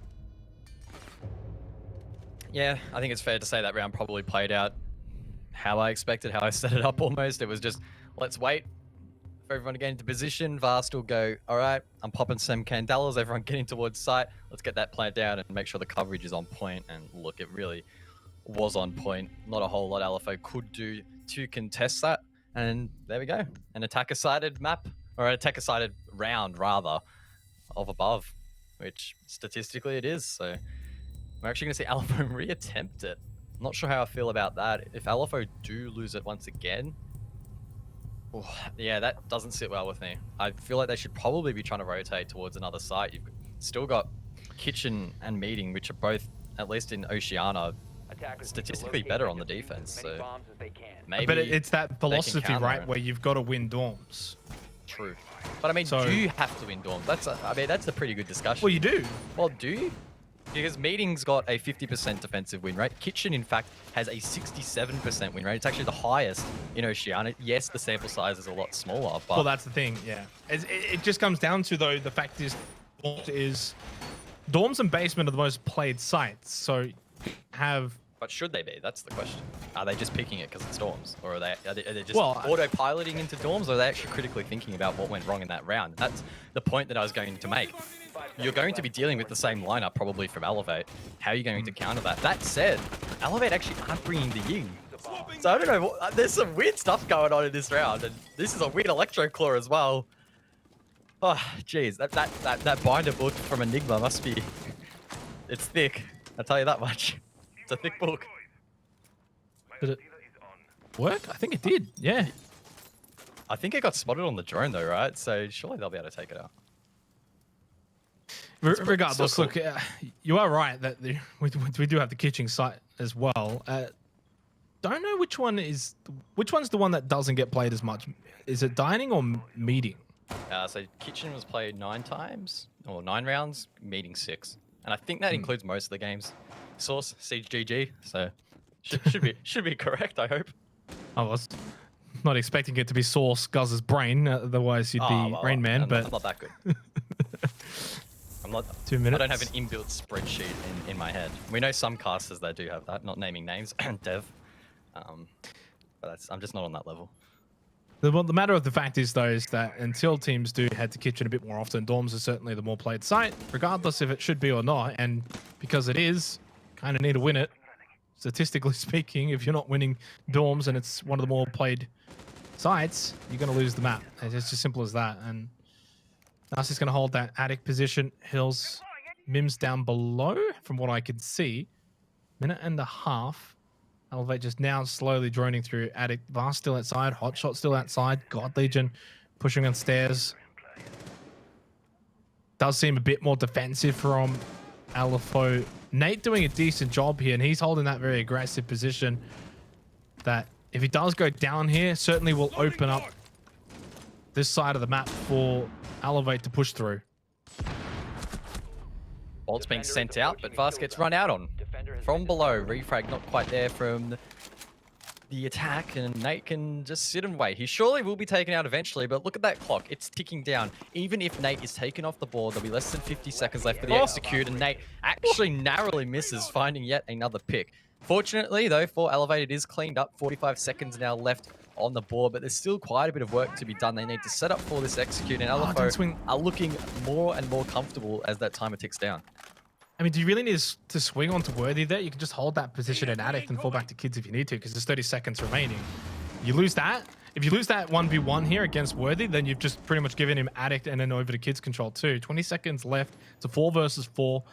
Probably don't need to peek it. God Legion just pushing into Dorm main now as well. Does get the elimination onto Sogs. God Legion is low though. Hodshot trying to find one. That's going to be the player in addict down. That was Worthy, who is eliminated. And Elevator just cleaning up. They're just winning all of the frags right now. Hodshot's going to get the diffuser down. Nasty's down on the floor. Mims just trying to do Mims sort of things. And that C4 is successfully planted. Oh my goodness. He's won the round single-handedly for LFO. But Lighter Worthy, he's got the quad, he's got the defuse, he's got the round win. Mims, hello there. Gee whiz. That's a massive quad kill. Wins his team the round. It looked quite dire there towards the end. Elevate with full confidence headed in towards site. They were winning their ones, but there was one man that stood in their way. That was Mims. He has had a very big afternoon despite having a quiet regular season. So this is really quite impressive to see. What a round. And they do get that monkey off the back. That's a win upstairs, which is pretty big as well. Attackers are active.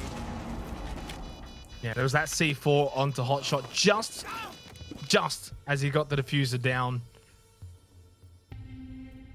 Not only this, but you win dorms. Guess what? You can go back now.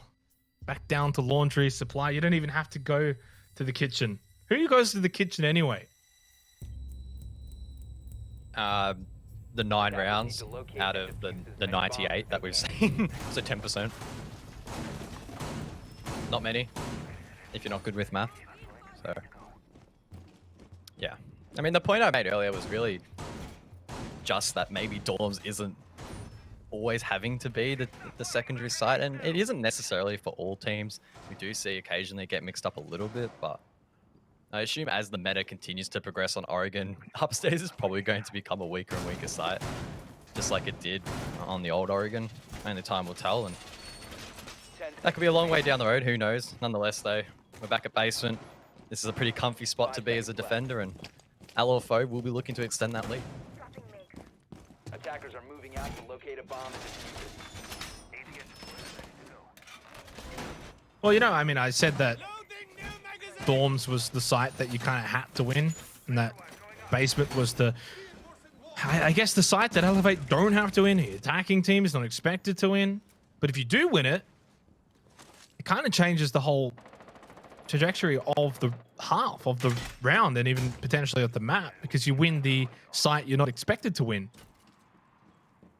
But typically, though, and this almost goes back to, I can't even remember if it was Coastline or Villa, but if, for example, if LFO lose this, they'll probably select basement again.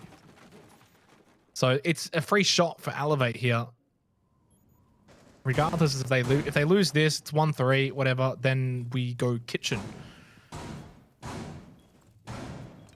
Although statistically, apparently, according to Guz and his sources, that should favor LFO. So Yeah, for sure. I don't think I've ever seen a defense lose those sites. never. No, especially not LFO. They have lots of experience on this map, and look, on a serious note, they're probably feeding off that confidence a little bit, right? They took down Ferox in the final play day to actually make it into these playoffs in the first place. So you'd hope that they've learned some lessons from that matchup.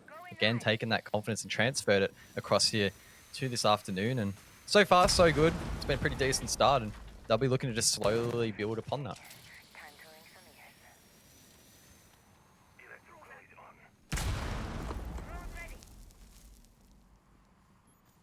Attackers have located a bomb. Minute 15 seconds remaining. How are Elevate going to plan to push into basement? Down into boiler. Uh-oh.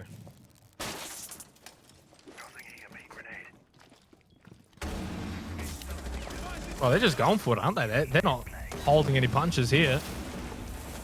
EMP the wall. A bomb has been located. Find an opening frag, and if you're going to win basement, this is the way to do it. Diffuser has been dropped. Yeah, Hill's taken down as well, so it's a 5-on-3. The use of that EMP to completely disable the Banshee just allowed them to progress in towards Pillar, which LFO on this occasion weren't able to hold as strongly. Mims, though, of course, he's still on the board. 4 kills in the last round, 1 LFO the round, and he's in a great position to do so once again. Probably the most powerful position a defender can be in to try and deny that plant, deny the comfortability over towards Pillar. The diffuser is being stuck, but Gold Legion comes up massive to win that one, but loses the second onto Nasty, who almost finds another, does, but it's traded out by Elevate. They will take the round. That's huge. That's a basement attacking win. It's basically for free, really. And like I said earlier, they don't have to win this basement attack. They're not expected necessarily to, and that does open it up nicely for the rest of the half. Yeah. Well, we'll see if they're also going to head back to basement again. It looks like it will. So at least I'm right about something. It's not often that I usually am. It's really not. Yeah. But a really good little blitz, really, and that's what it was. It was a blitz from Elevate. Great work with the Thatcher, open up the wall, make it easy, and then from there it was just win your trades basically, and they were able to do that. They threw the first punch, and LFO just weren't able to really throw much of a punch sort of back. They'll be ready for it. Maybe they might want to put a bit more defense on this boiler side, but I mean, what can you really do? The Thatcher just opens up that wall. Makes it hard to do much about it, I don't think. It looks like LFO are trying to counter that potentially with the mirror pick. At least be aware of when they are pushing in towards Pillar. Give those calls out. Of course, you can see through it. And then it's something, again, that the attacks will need to be mindful of and potentially clear with more utility. That Pillar location will be key. It was literally given for free to Elevate. 1 EMP was enough to allow the entire team to down the stairs. And Yeah. there was just nothing at that point that LFO could do. It's a very difficult part of the map to retake as a defender. You're forced to swing a lot of angles into the unknown, basically, and it does come down to a little bit of luck if you can actually hit the shots. You're not favored to win them. So it's important that they don't let Elevate do that once again.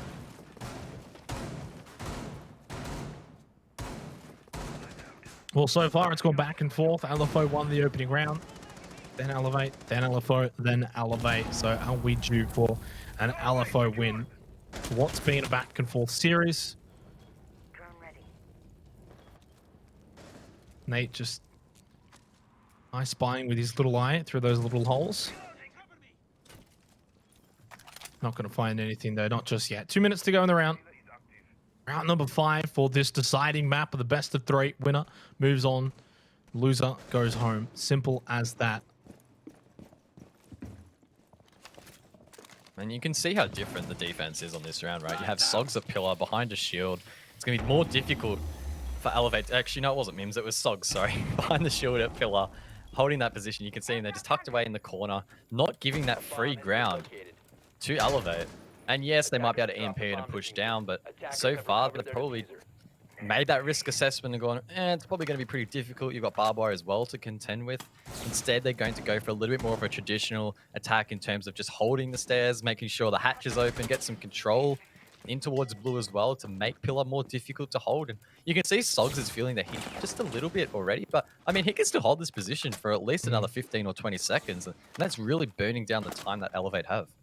And this is what we saw more of in the first time that in the first round, which was the first time that we did see the basement defense for LFO, was a bit more pressure, actual player pressure from the defense towards Boiler Stairs. One has just dropped down the hatch though for Elevate. Still a 5 versus 5 with 50 seconds left. Pushing back in towards Laundry. Attackers have located a bomb. Art's just going to sit in bunker for the time being. Use those X-Kairos, try and open up the site. Digital getting aggressive, and then sort of the go time now for Elevate. This is, oh my goodness, pixels away from getting that headshot for Digital. This wall is basically opened up for the most part. There are so many sight lines into the site, but it's actually Worthy who's going to go down first, or at least knocked. Hills with a quick double kill though for LFO on the defense, and the diffuser is down on the ground as well. And it's not shaping up well for Elevate here. 3 versus 4. 15 seconds left on the board, and Sogs has actually been able to reclaim this pillar position, but he swings wide at the wrong time, leaving it in a 3-on-3. God Legion fortunately taken down. In fact, Vast is as well, so it's now Dig that needs to find the final 3. Does find one, but Nate cleans it up. LFO will take the round. That mirror pick and Sogs there at pillar, pivotal in helping hold out that attack. Well, I mean, I did say LFO, Elevate. One more round in the half till we see Elevate win out on Dorms, which is where we are heading. And well, statistically, again, Guz is the 10% C rate, pick rate of the kitchen sites. We're not going to see it in this half at all. It's just been the Dorms and basement show on Oregon, as it usually is in ANZ. Yeah, nothing too wild coming out, but you teased it a little bit just before. Elevate could potentially bring it 3-3, and they did actually win this site on their first attack. That, of course, was the second round here on Oregon. They do that again. There you go, 3-3, and again, just begins to tighten up this series more and more and more, and builds that pressure more and more for these teams. Remember, if you lose this map, you're gone. No second chance in this I just want to bring round, up. so. I just want to bring up a fun little fact though. Xenox fun fact for the day. Over on Coastline, first half 2-4 Elevate. 2-4 LFO. Over on Villa, first half 2-4 LFO. Ooh. First half of Oregon 2-3 LFO. Are they going to repeat history for the third time? We'll have to see. And also, obviously, on all of those halves, LFO were defending first. So, I mean, a 2-4 LFO defense Attackers' objective is to doesn't really give us much to go off, because they had one successful second half attack and then one poor second half attack. Mim's getting aggressive here. Big afternoon for him so far, and if he's actually snuck into this position and not been spotted by a drone, this could be pretty huge late round. Often we do see pre-placed to hold this position, but the fact that no one from Elevate is capitalizing upon this indicates to me that, one, they're either ignoring him, or two, they actually didn't have a drone there. So that's, again, something to keep an eye on late round. He could flank over to small tower, provide some disruption. Who knows? Well, I mean, small tower doesn't usually see much action, though, does it, for Dorms? I mean, usually it's the east. Tell that to east... Specker. Tell that to Specker Well, against Noble, right? He was just chilling in that position and got a pick. Pretty big one as well. That sort of buys into it, is that Mims can free roam around, has a bit of a backup if he needs to fall back, knows that small tower's not going to really have anyone there. We'll see how he plays this. It might just catch Elevate at some point. Although he also does have to be careful. You don't want to just be sitting at the small tower doing nothing while the rest of your team gets, you know, kind of breached and maybe potentially rushed at some point, because like God Legion's already in here.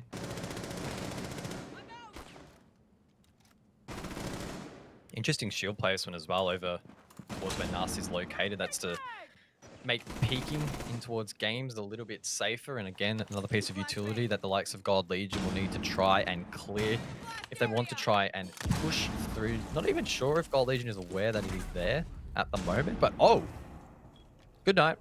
There we go. Nasty plays off that shield and God Legion gets taken down and Sogs follows it up onto another. So Xenox, it may well be another 2-4. I think it's definitely going to be another 2-4. And it's Xenox fun fact of the day for you there. Okay, it's going to be 2-4 LFO first half. Look, obviously hot shot. I was going to say hot shot. I didn't even get to finish talking. Round's over. Half is over. LFO just a couple rounds away from making it the playoffs over for Elevate. Now I'm going to test that Xenox fun fact. Who's going to win the second half? Who's going to win the map? Because this is where it starts to get a little bit unstuck, right? So, okay, fun fact, second halves, it was 3-3 on Coastline. On Villa, it was, what was it, 5-1, was it? Yeah, it was 5-1. So, basically, I got no idea.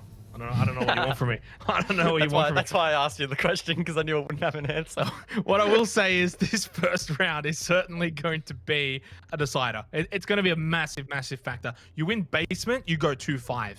So not only have you taken a site that is kind of difficult to take, typically for the attackers, but then the scoreboard pressure. So you got site pressure and scoreboard pressure in a best of 3, and we're on the third and final deciding map. That puts Elevate in a bit of a hole, and that they then have to dig themselves out of. So big round coming up. Obviously, if Elevate win this 3-4, they've won the they've won the site they're kind of expected to win. So you don't even really gain much here if you Elevate. This, in my opinion, is a free shot right now for LFO. A free punch. We'll see how hard they can hit. Yep, looks like the castle's going to be brought to the board here for Elevate, and that's actually going to help facilitate an aggressive roam. So we do see some teams, like LFO, for instance, sit in towards site a little bit more and play off that, the choke points that are already available. And then you see other teams like Elevate that extend their presence, create more choke points and more avenues for the attack to have to waste or at least expend their utility. Not sure how LFO will play into this. Maybe they'll just ignore it and go full blue. Maybe they'll go for that full map control take. I think from memory, they typically like to take map control. Just have to wait and see if they adopt that same mentality in this scenario.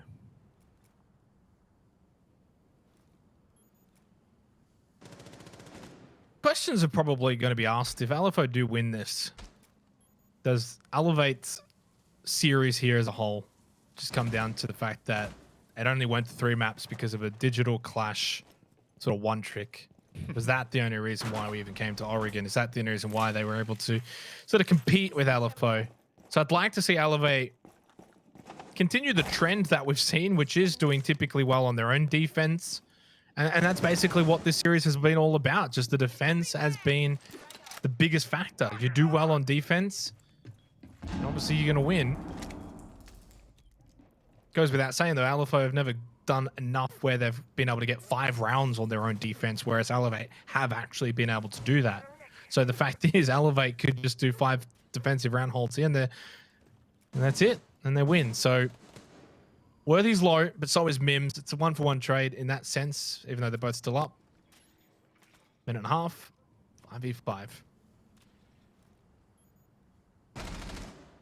It's really felt like LFO spent the majority of this round sort of crouching around, maybe trying to find an entry pick, not doing a whole lot of meaningful things in towards the actual side itself. But as I say that, Nate will try to open the wall. That C4, if it had been blown, could have done some significant damage. So I don't know who threw that and decided just not to ignite it. But either way, Nate is able to nade through, clear any utility, and begin working on that wall. There's actually nothing on it to prevent another sort of hard breach from opening it. You could have Nasty come across if you wanted. But as I say, that Sogs gets aggressive onto Hot Shot. So I think that was in towards Freezer, and Mims gets aggressive. Could catch Vast off guard. Does. Finds the trade, so it's a 3-on-4. Make that a 3-on-3. LFO looking to get quite aggressive, get in the face of Elevate. Yeah, Mims getting involved now, but Mims is also very, very low. Nate's still just trying to open up this wall and have a path through. 27 seconds time. You've got the diffuser too. You find a pick onto Worthy, but you got to get on in there and start sticking that diffuser down. Face plant onto the Nate. wall. 2 versus 1. Nate ended up killing Mims. That's not ideal. Mims was very low. Nate, you got to check your right-hand side. Not going to be able to do that. Not going to win the round. And Elevate, stay alive in this map and in this series. I mean, it was a nice shot from Nate. It was just, One person. in the complete other direction to where the actual enemies were. Yeah, that could well have cost them the round too. They could have been in a position to try and get that plant down and at least have a one-man coverage. Would have been tough, but definitely not impossible. Either way though, kids and dorms will now be the next site. Elevate over that first hurdle. Now they need to try and get over the second hurdle. It's a little bit of a higher one. Gonna have to jump a little bit higher, but again, you would still hope that they would win it. Even out that scoreline, and again, apply that pressure back onto LFO. 100%. But this is, you know, what, dorms. Defenders, This is protect what I your say. bombs It's from being 50-50 defused sort by of attackers. site. This is why I say you got to win it. I've placed Banshee. I mean, it's obvious, right? You got to win the site to win the map, but like Duh. on this sort of map where it's only basically 2 sites that are played and one of them is very hard to win, yeah, like you can't be losing this. And it's a very winnable site too as well. It's a very, very winnable site. There's no reason why LFO can't be winning here on dorms. Now, the trick is actually being able to do it. That's the thing. And depending on how Elevate are going to set up here, 5 seconds remaining. is Digital going to go play from small tower? Attackers are moving No. out to locate a bomb and defuse I think he's just going to Defender play has Sni, left the yeah. area of operation. Camera.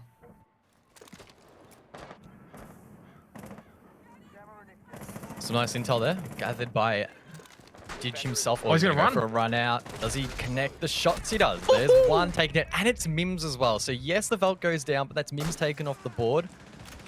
The Ash, again, maybe not the biggest impact in terms of utility. I guess you could make the argument that there's a lot, an ability to sync utility. You've got the flashbangs and the Ash charges, but I think most importantly, you've got the biggest gunner or the scariest gunner for LFO taken down. So, in my opinion, a worthwhile trade, and both teams now can reset for the 4-on-4.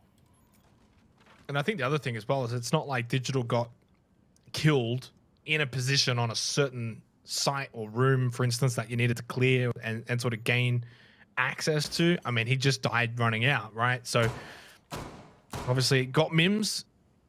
Is it worthwhile? It's a 1-for-1 trade, I guess. I mean, you got one at least. It does mean there's one less attacker here for LFO now and one less option for them to have, one less refragger for them to have. It's hard to say who it really favors. When it's all said and done, we'll probably find out. But I think you look at it in this light. If LFO find a frag here, Attackers have located a I'd bomb. rather have a 4v3 than say a 5v4. Sounds like the wall into games is now being opened by the Selma breach charges.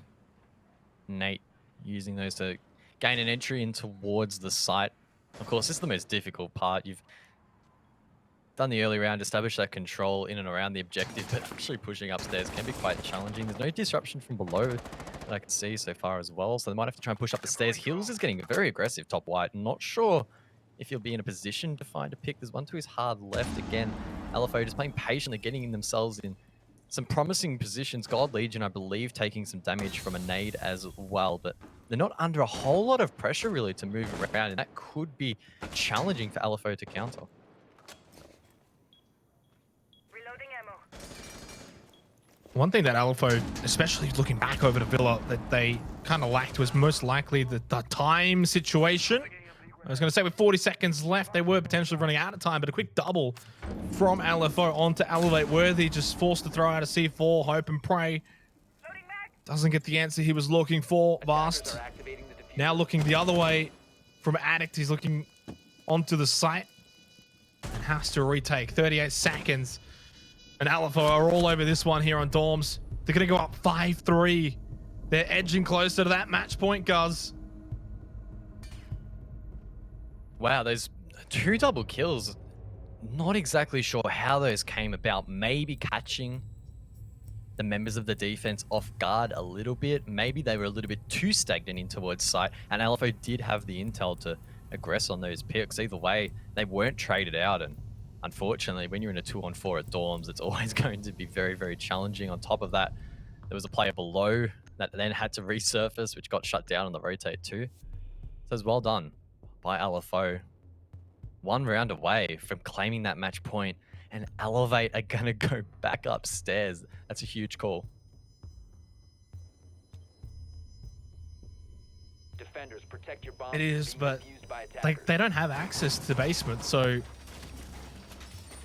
I think this goes back to the school of guys. Do you head to kitchen? Maybe at that point, but I think we've seen this before. I can't remember off the top of my head what it was, what match it was, but basically we saw dorms get played twice. It was the defending team lost it the first time, then they won it the second time, then they were able to go basement, and then they're basically back in it, essentially. So you kind of do still have this free shot, because I'm pretty sure you lose this, they can go basement at the very least, then that's like what, 6-4, then you go back dorms again, 6-5. So I can't remember what it was, but it did happen. I would say that this is a must win, right? Because if you lose it, as you mentioned, you go dorms. If you win that as well, then okay, sure. I mean, if you lose this, sorry, and then go dorms, then you're 4-6, so you're still against the match point. But then where are you going to go from there? Are you going to go back above where you've lost twice? Are you going to experiment and force yourself to go kitchen? For me, this is a pretty big round for Elevate. I'm still surprised they went here. If they lose it, I'm going to do the guys. I'm going to call it LFO. I'm surprised you haven't called that LFO already. Oh, jeez. You called it early. I think you've called it on both maps. No, actually, no, you didn't do it on Villa. Not the second. Only on Coastline. But look, I do agree. If LFO win this map, or sorry, not this map. If they win this round, I'd probably still back Elevate to win basement, but then I think it's going to be difficult for them to get much else after that. So very important round. Realistically, if Elevate win this, they win basement 5-5, and it's just certainly game on from that point. Very easy to look at those hypotheticals, though. Still a lot of work to be done. But LFO certainly right now do have the momentum. Rip Sogs. He forgot to shoot out the barricade before he sent out his clone. That's a little bit of a rip. So that's one waste of some intel gathering, which, oh well, you live and you learn. Mims, meanwhile, is actually below. If he wins this engagement against God Legion, oh my goodness, both players could have won that gunfight, but neither does. No damage inflicted. Still control has been forfeited, really, by LFO to these defenders below. They're in a great position to cut them off if they are forced to rotate up, but at the moment, they can just sit tight.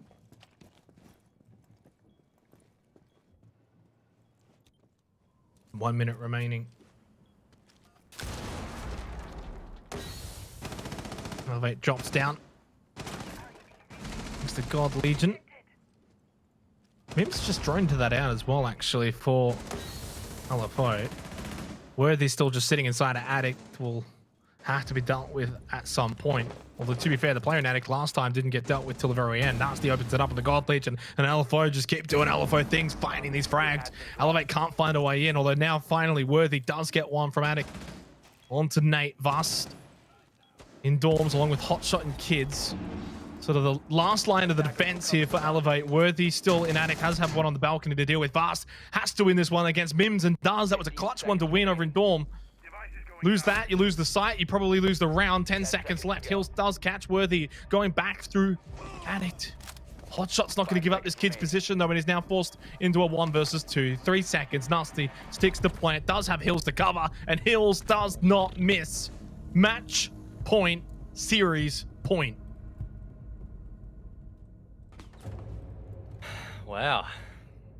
Elevate, if they lose this map, I think they will reap the decision to head back upstairs. Maybe they are really just not confident at all heading to kitchen, because again, let's play out this scenario. They go basement now. Sure, they're probably more likely to win it than lose it. That will give them the 4-6 scoreline. But then where do they go after this round? They've just lost top floor twice. Yes, they could go there, but they're probably not going to win it. Then they have to go into kitchen, and that's a complete unknown. No one's played it at all in this matchup. That's a very scary prospect for Elevate. Their backs are well and truly against the wall. It's up to LFO now to just be disciplined and really just close this one out.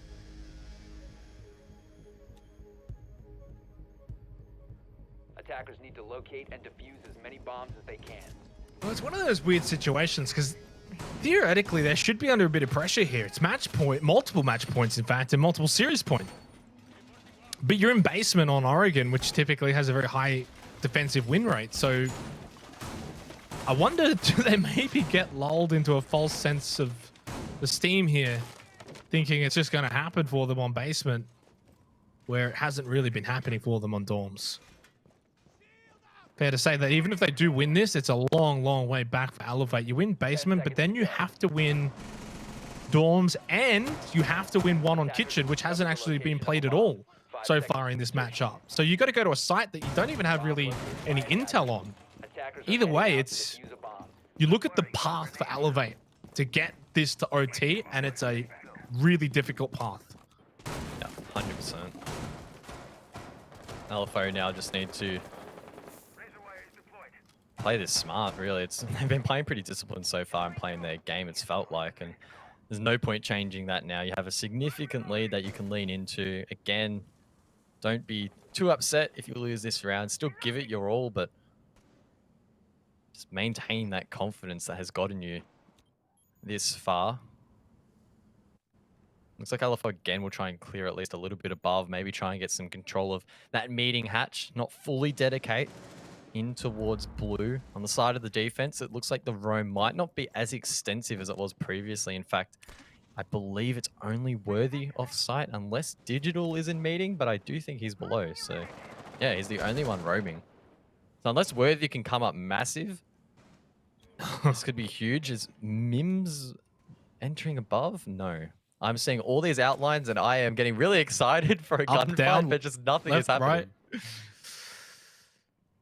I mean, you are right. Worthy obviously is going to have an impact at some point in this, but I wouldn't even be surprised if he also just sort of tracks back and heads back down to basement at some point. Minute and a half remaining. Hasn't found much watching attic hatch. So close. Just keep going. Keep going, Worthy. Yeah, that's it. Oh. Yeah, I mean, it was essentially a free kill. Of course, he doesn't have the outlines that we do, as Nate, in fact, finds the first pick. Traded back there by Dig in towards site. So that's the Maverick taken off the board. Not sure how much Nate got to work with there. Keep in mind, it's the only hard breach that LFO did bring to the board, and that could create some choke points. That said, though, it is actually open. Worthy finds that pick off screen, though. Elevate with the man advantage, and should be able to capitalize upon that. Still some really strong positions inside as well. It's 50 seconds remaining, so there's actually still a bit of time here left. There's not a whole lot that needs to be done. They can start to push down. Sogs has got to pick up the pace a little bit, though. Just a bit. 40 seconds. EMP thrown out from Hills. And just going to start peeking as well into this and see if he can find anything. Sogs slowly making his way. Like, you got to remember, you're down 2 players as well. So you really need Sogs now on site and also potentially Crossfire, trading, refragging, looking to get involved, and does now do so in Freezer onto God Legion. 15 seconds, it's all tied 3-3. Double kill for Worthy, coming up clutch on this match point play. Sogs, though, with the 1 versus 3, can't get it done. And Elevate do win the winnable site, but they've got so much more work to do in the next 2 rounds. Yeah, again, the question is this round just delaying the inevitable? This is the big one. Where do Elevate actually go here? Do they test their luck again above, or do they maybe mix it up and go kitchen? We'll soon find out. And there we go, they'll go kitchen dining. Again, hasn't had a whole lot of playtime here in the Oceanic Nationals. When it has, though, it has lent a little bit into the side of the defenders, and Elevate might find some comfort in that. But again, if they win this, then where do they go next? Because they won't be able to go basement, right? So Storms. Pressure as well. Yeah, pressure as well. Kitchen meeting on LFO. Yeah.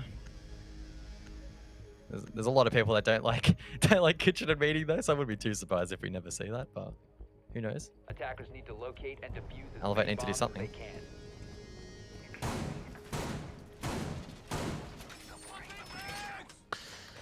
Well, it did. Yeah.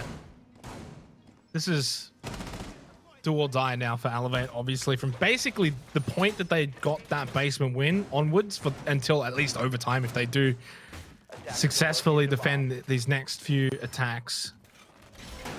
It is season on the line stuff for Elevate, playoffs on the line. A team that had a rough start, obviously had a very rough 6 Masters, and that kind of continued on into Oceanic Nationals, but they found a way back. They won a few games that maybe many didn't expect them to win. They got themselves into the playoffs just to get what, dumped out after the first series. It's not the way they would have wanted this to end, but on the flip for LFO, what a story as well. They looked all but certain for relegations. Bomb located by attackers. And technically, you win this round and they finish top 4 at minimum. Job still needs to be done though. It's the first time we're seeing this site played by either of these teams, and LFO already getting aggressive on the front foot, trying to open up the wall in towards site. I think the Selma is muted or it's off the wall. I can't quite see, but I don't know where it went. Is it on the wall? Oh, it is on the wall. There we go. It's being opened now. Or it got thrown on. Either way, it's a nice line of sight that will compromise the players in towards the A-bomb side. But obviously it's clear, and Worthy's actually holding inside of Bathroom. He was able to impact trick the Salma's on the wall in front of him to the west, and he's able to fortify that position. He has a shield and an ADS to work with. And it's also a key part of the map to hold. So LFO need to clear it as quickly as possible. And Nasty's just droned out hot shot as well, which is at least something. Did lose the drone for it, but minute and a half remaining. This is where it also comes down to practice. How many times have these two teams have actually practiced this site? I mean, Dorm's basement, they're the sites you're going to play 90% of the times on Oregon. Kitchen dining is something just a little bit different. God Legion sitting in kids for now can obviously drop down to kitchen. Vertical control is so important as well for this kitchen site. You really want to keep that second floor. Otherwise, so much pressure can be put onto that kitchen site. Nate will get the opening frag onto Vast. Is this it? Is this the time that Elevate just give way and collapse? Or can they get over this hurdle? Hot shot somehow finds the cast kill onto Nate. That's one back. 45 seconds remaining. Hills is low. Nasty is low. Elevate a full health for their 4 remaining members, and there's only 35 seconds left. It's match point. Can Elevate hold on to at least get to one more round and give themselves a chance to send it to OT? This is it. LFO's push coming now. Just patiently waiting for the cover to be there. Mims will creep forward. Hills holding the long angle with the ACOG because Mims just wriggles around, maybe trying to find a safer place to plant. Sogs as well, pinching from behind. Hills needs to hit these shots as Sogs enters, manages to find one on the board. Mims trying to stick the plant. Sogs needs to find this kill on the rotate. Is eventually taken down nonetheless, leaving it in a 2-on-3. Worthy though is in a great position to flank it. It doesn't even matter. The bombs are protected. LFO so close to converting that round, but not quite in the end. Man.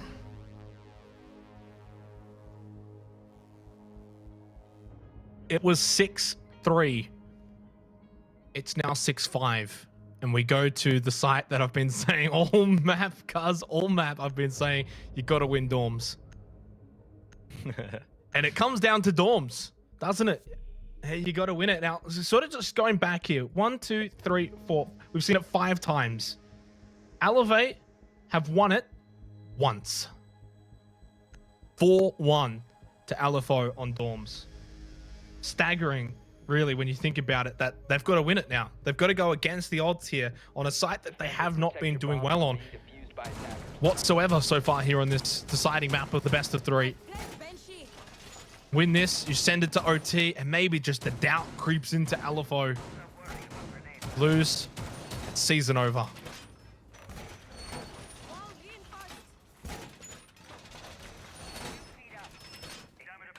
It's been a banger of a map so far, and I mean, it could well be the first map that heads into overtime in this series. Funnily enough, we actually haven't been in OT between these two, despite it being one apiece and being quite close throughout. 5 seconds to go. Again, Elevate will invest utility down below, create some verticality as well with the likes of Vast on the shotgun, hot shot as well.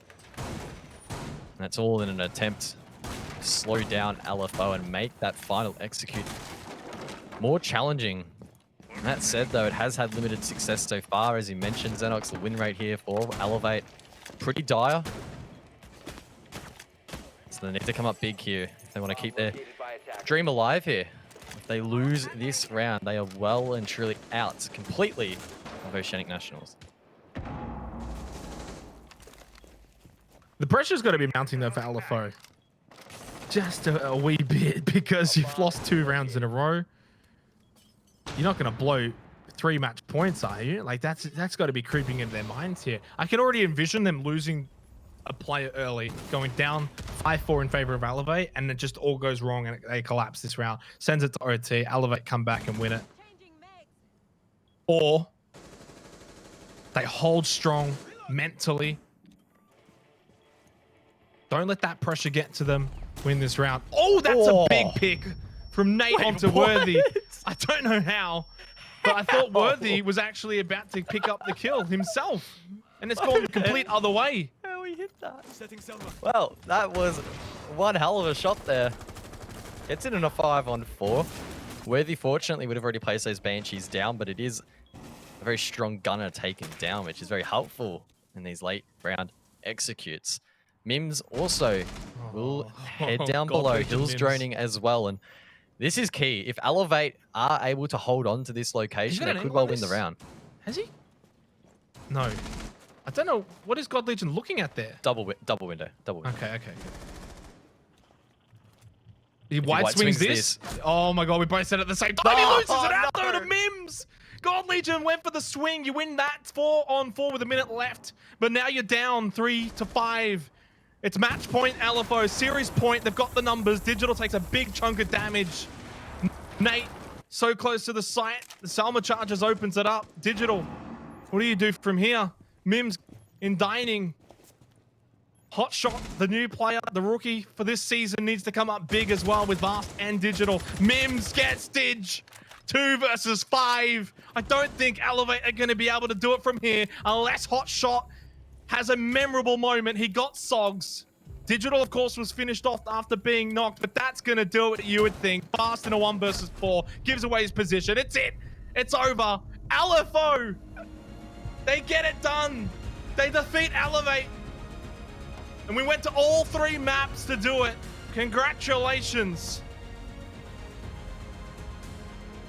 LFO came into the playoffs almost out of nowhere, and they are making an early statement here. In day number 1, they survive. Elevate are sent home packing. Unfortunately for them, that is the end of the road. But boy, oh boy, it really did come down to dorms in the end, and LFO edged out on top. Yeah. 7-5, 5-7, 7-5. Bit like a tennis match or something. They went the distance realistically as much as they could without going OT. They did that. We saw all 3 maps. LFO winning out on Coastline, Elevate winning out on Villa, and LFO winning out on the deciding map of Oregon. That was... I mean, to be fair, we don't get many best of 3s here in ANZ, do we? So I was going to say it's one of the better best of 3s that we've seen in a while, that's for sure. Great match, great series. Sad to see Elevate go home because, you know, they did have that little storyline building for them at the back end of the regular season. Unfortunately, though, LFO had their own story brewing. And what a turnaround for them, because they were in that do or die best of 1 against Ferox to avoid relegations. And now, at minimum, they've made top 4 on the season. Yeah, LFO are making one hell of a run, and the beauty of progressing into the next stage is that now they have a second chance. So if they lose their next map, they head down into the lower bracket, and I feel like that will alleviate the pressure a little bit for them. I don't think let's be real, there's probably not a massive expectation for them to go super deep or to win it all. But I mean, you're in a box position now to maybe throw off a couple more teams, get a couple more upsets on the board as well. And I'm sure Enigma and the boys are all for that, considering the fact that they just squeezed into the playoffs in the first place.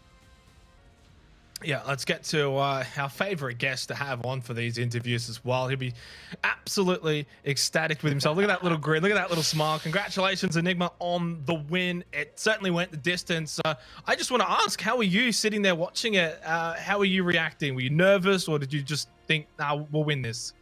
Well, my hands are like red raw. Like I needed to have like at least 10 bathroom breaks minimum sort of thing.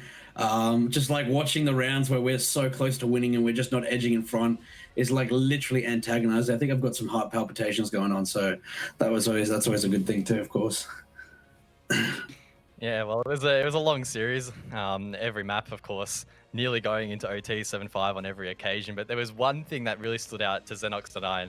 I'm going to steal your question here, so I'm sorry, but on Villa, right? Digital to us looked like an absolute pain in the butt for you blokes. Did you ban him on Oregon just off the back of that map alone? Yeah, I don't even care to say it. Like, see, when we were in Coastline, for example, and we had the advantage, they started bringing out the Montang, and we dealt with that quite efficiently, right? But then the moment that we were on Villa, on the other hand, and we had a really good split, and then they started whipping that out on us, I was like, are you kidding with me? And obviously we lost, so they're really a big pain in the butt. So I was like, just do it to Dig. Like, he's got to be put down. I'm sorry. That worked. Yeah. I'll carry on with that though. What went wrong with the clash on Villa? You guys just seemingly could not get through Digital at all. I don't think it was like, I mean, yeah, the clash was a really big part of it, but I think it was more of just like listening to our comms, just we like going A to C rather than A, B, C, if that makes sense. So just the simple fact of just not getting back to the basics like we did on Coastline. We dealt with the Montang effectively, right? And we did that via communication. But when it came to the clash, we just weren't melding together. So, I mean, the clash is a big thing. But, of course, I mean, it more comes down to the way we played. And we could have won with the clash. We just didn't win. That's as simple as it gets. Well, since Giles stole my original question, I'll just ask one final one before I let you go here. You're going to be playing up against Pittsburgh Knights, obviously, in your next match. What's the thoughts going into that? Because essentially it's a bit of a free hit. You lose, you're still in the playoffs. Well, I mean, we've got that mentality, of course, but just like today, mentality of just no losses, you know? Like, we've really started to, you know, come back to being better than we were last season. And I mean, now that it's not best of ones, we're really just like warming up properly. All the fellas are on par. I mean, we've gone back to maps that we originally lost, like Cafe up against, Elevate. Elevate, and then we beat them. And then, of course, coming back to here on Oregon, we had lost, two separate occasions, and then we win it here. It's always a feel-good feeling. And I guess the other really good feeling is, having people like Manic and Ducky also voting for us in comparison to the rest of you guys as well too. You guys are all pathetic.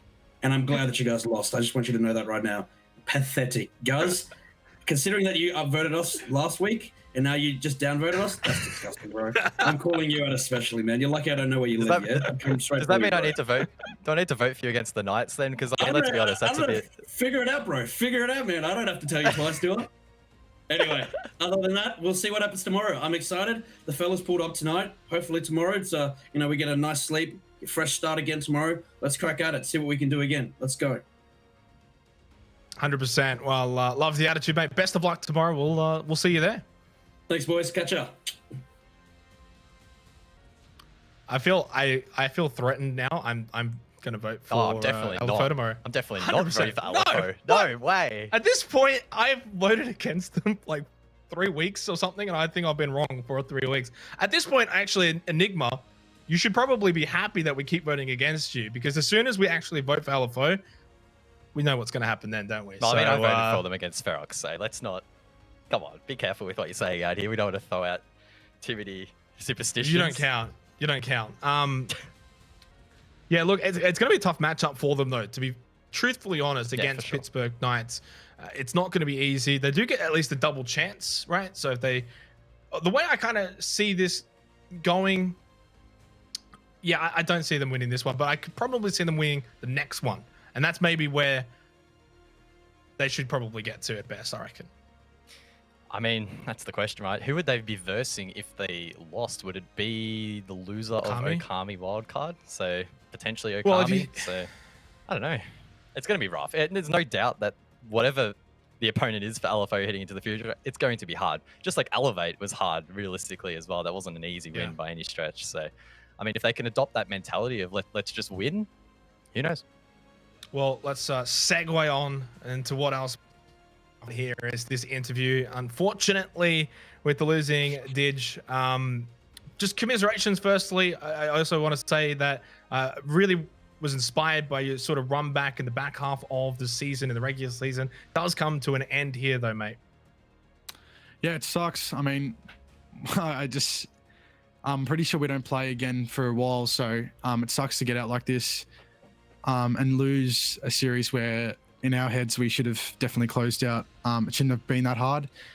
Turned out to be that hard and we couldn't close it out, and it sucks. Yeah, I mean, I'll inject a little bit of positivity into this interview on Villa Clash. You were popping off.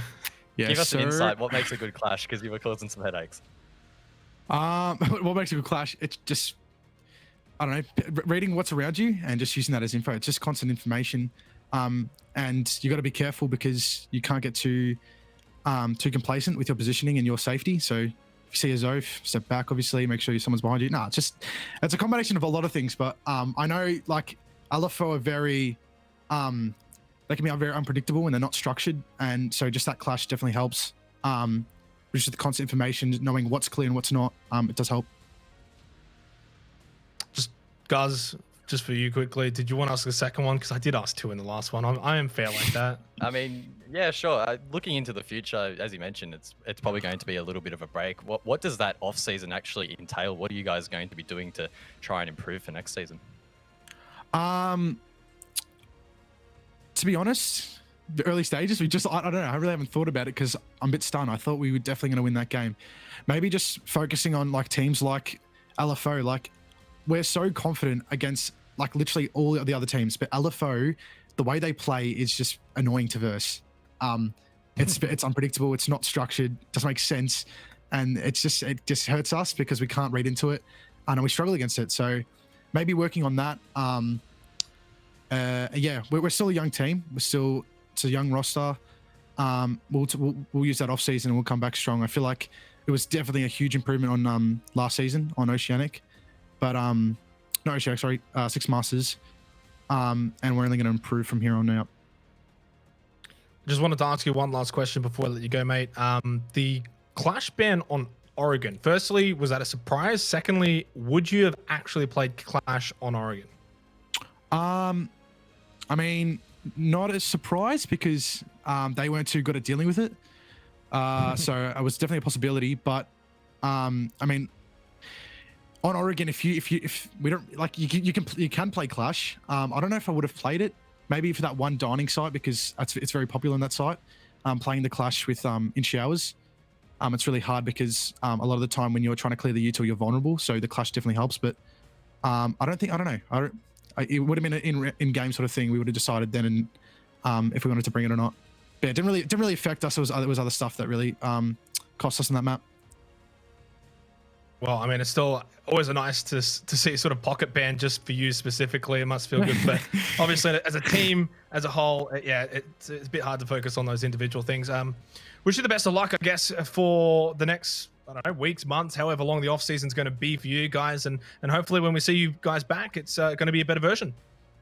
Cheers, boys. Thanks for the cast. I did have the suspicion that I don't think they were going to have played Clash, but it's almost like the probable. I'm imagining maybe they LFO didn't really have anything else they wanted to ban like really badly, and they were like, you know what, that worked so well against us. Just in the off chance that, you know, maybe it's close later on, maybe it's like 5-5, and we go to a site like Kitchen, they could bring out the Clash. We're just going to make sure that doesn't happen. I guess we'll never really know, will we? I think what Didge sort of said towards the end there was that that probably wasn't the reason that they lost that map. It was probably a combination of other things that, For sure. that added up to that. Sure, maybe that the Clash ban did make it a little bit tougher, but it definitely doesn't make it impossible to lose, make it impossible to win above, which they lost so many times on Oregon. So I really hope that they do go back to the drawing board. And if LFO is the issue, target them as well. And they should be stronger in a couple of months.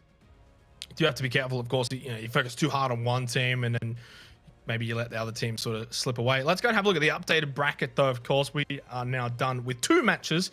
We've still got 1 more to play, though, tonight, so don't be going anywhere. We've still got the Wildcard versus Akami matchup to come later on. Of course, earlier on this evening, our 2 other casters, forgot their names for a second there, they did the Akami versus Noble match, which was a 2-0, surprisingly enough, especially when we sort of think back to the start of the regular season. Noble were 3-0. They went into that match against Knights. The winner, would be crowned the favorites or whatever. But since then, they have plummeted, and now they've plummeted out of the playoffs. And as we just saw, LFO did overcome Elevate in what I would say a historical match, a bit of a classic. Yeah, and of course that means they progress deeper into the bracket. They'll take on the Pittsburgh Knights, I believe, first thing tomorrow. I think we'll be casting that, in fact. So that should be a pretty intriguing matchup. But yeah, coming up soon will be Akami and Wildcard, and that should be a very, very big game. The winner of that progresses even deeper into that bracket and should be able to confidently say that they are one of, if not the best team in Oceania, which is the position you want to find yourself in. I mean, right now as it stands, 4 teams remain. Wildcard Knights, obviously you would think a clear favorites, Akami, LFO up against it. They'll have their shots, and they both get a free shot here, because if you do lose, they can drop down to the lower bracket from now on at the very least. So they can lose one. In the off chance that both Akami and LFO do lose, then of course they would play each other. So they do get a free punch, like I said before. And for the game to come soon, it will be a free shot for Akami against Wildcard, but they're going to be up against it. Yeah, but I mean, Okami played really well against Noble. I don't think there would have been too many people expecting it to be a pretty breezy 2-0 in the end. If they can carry on that confidence against Wildcard, who knows, it could definitely be possible. But it is a fierce rivalry, and I'm sure it'll be reignited once again. Yep. Well, what we do know is we're going to head to a break. Congratulations to LFO. They move on with a 2-1 win over Elevate, whose season is now done. When we come back from the break, though, it's going to be Wildcard versus Akami.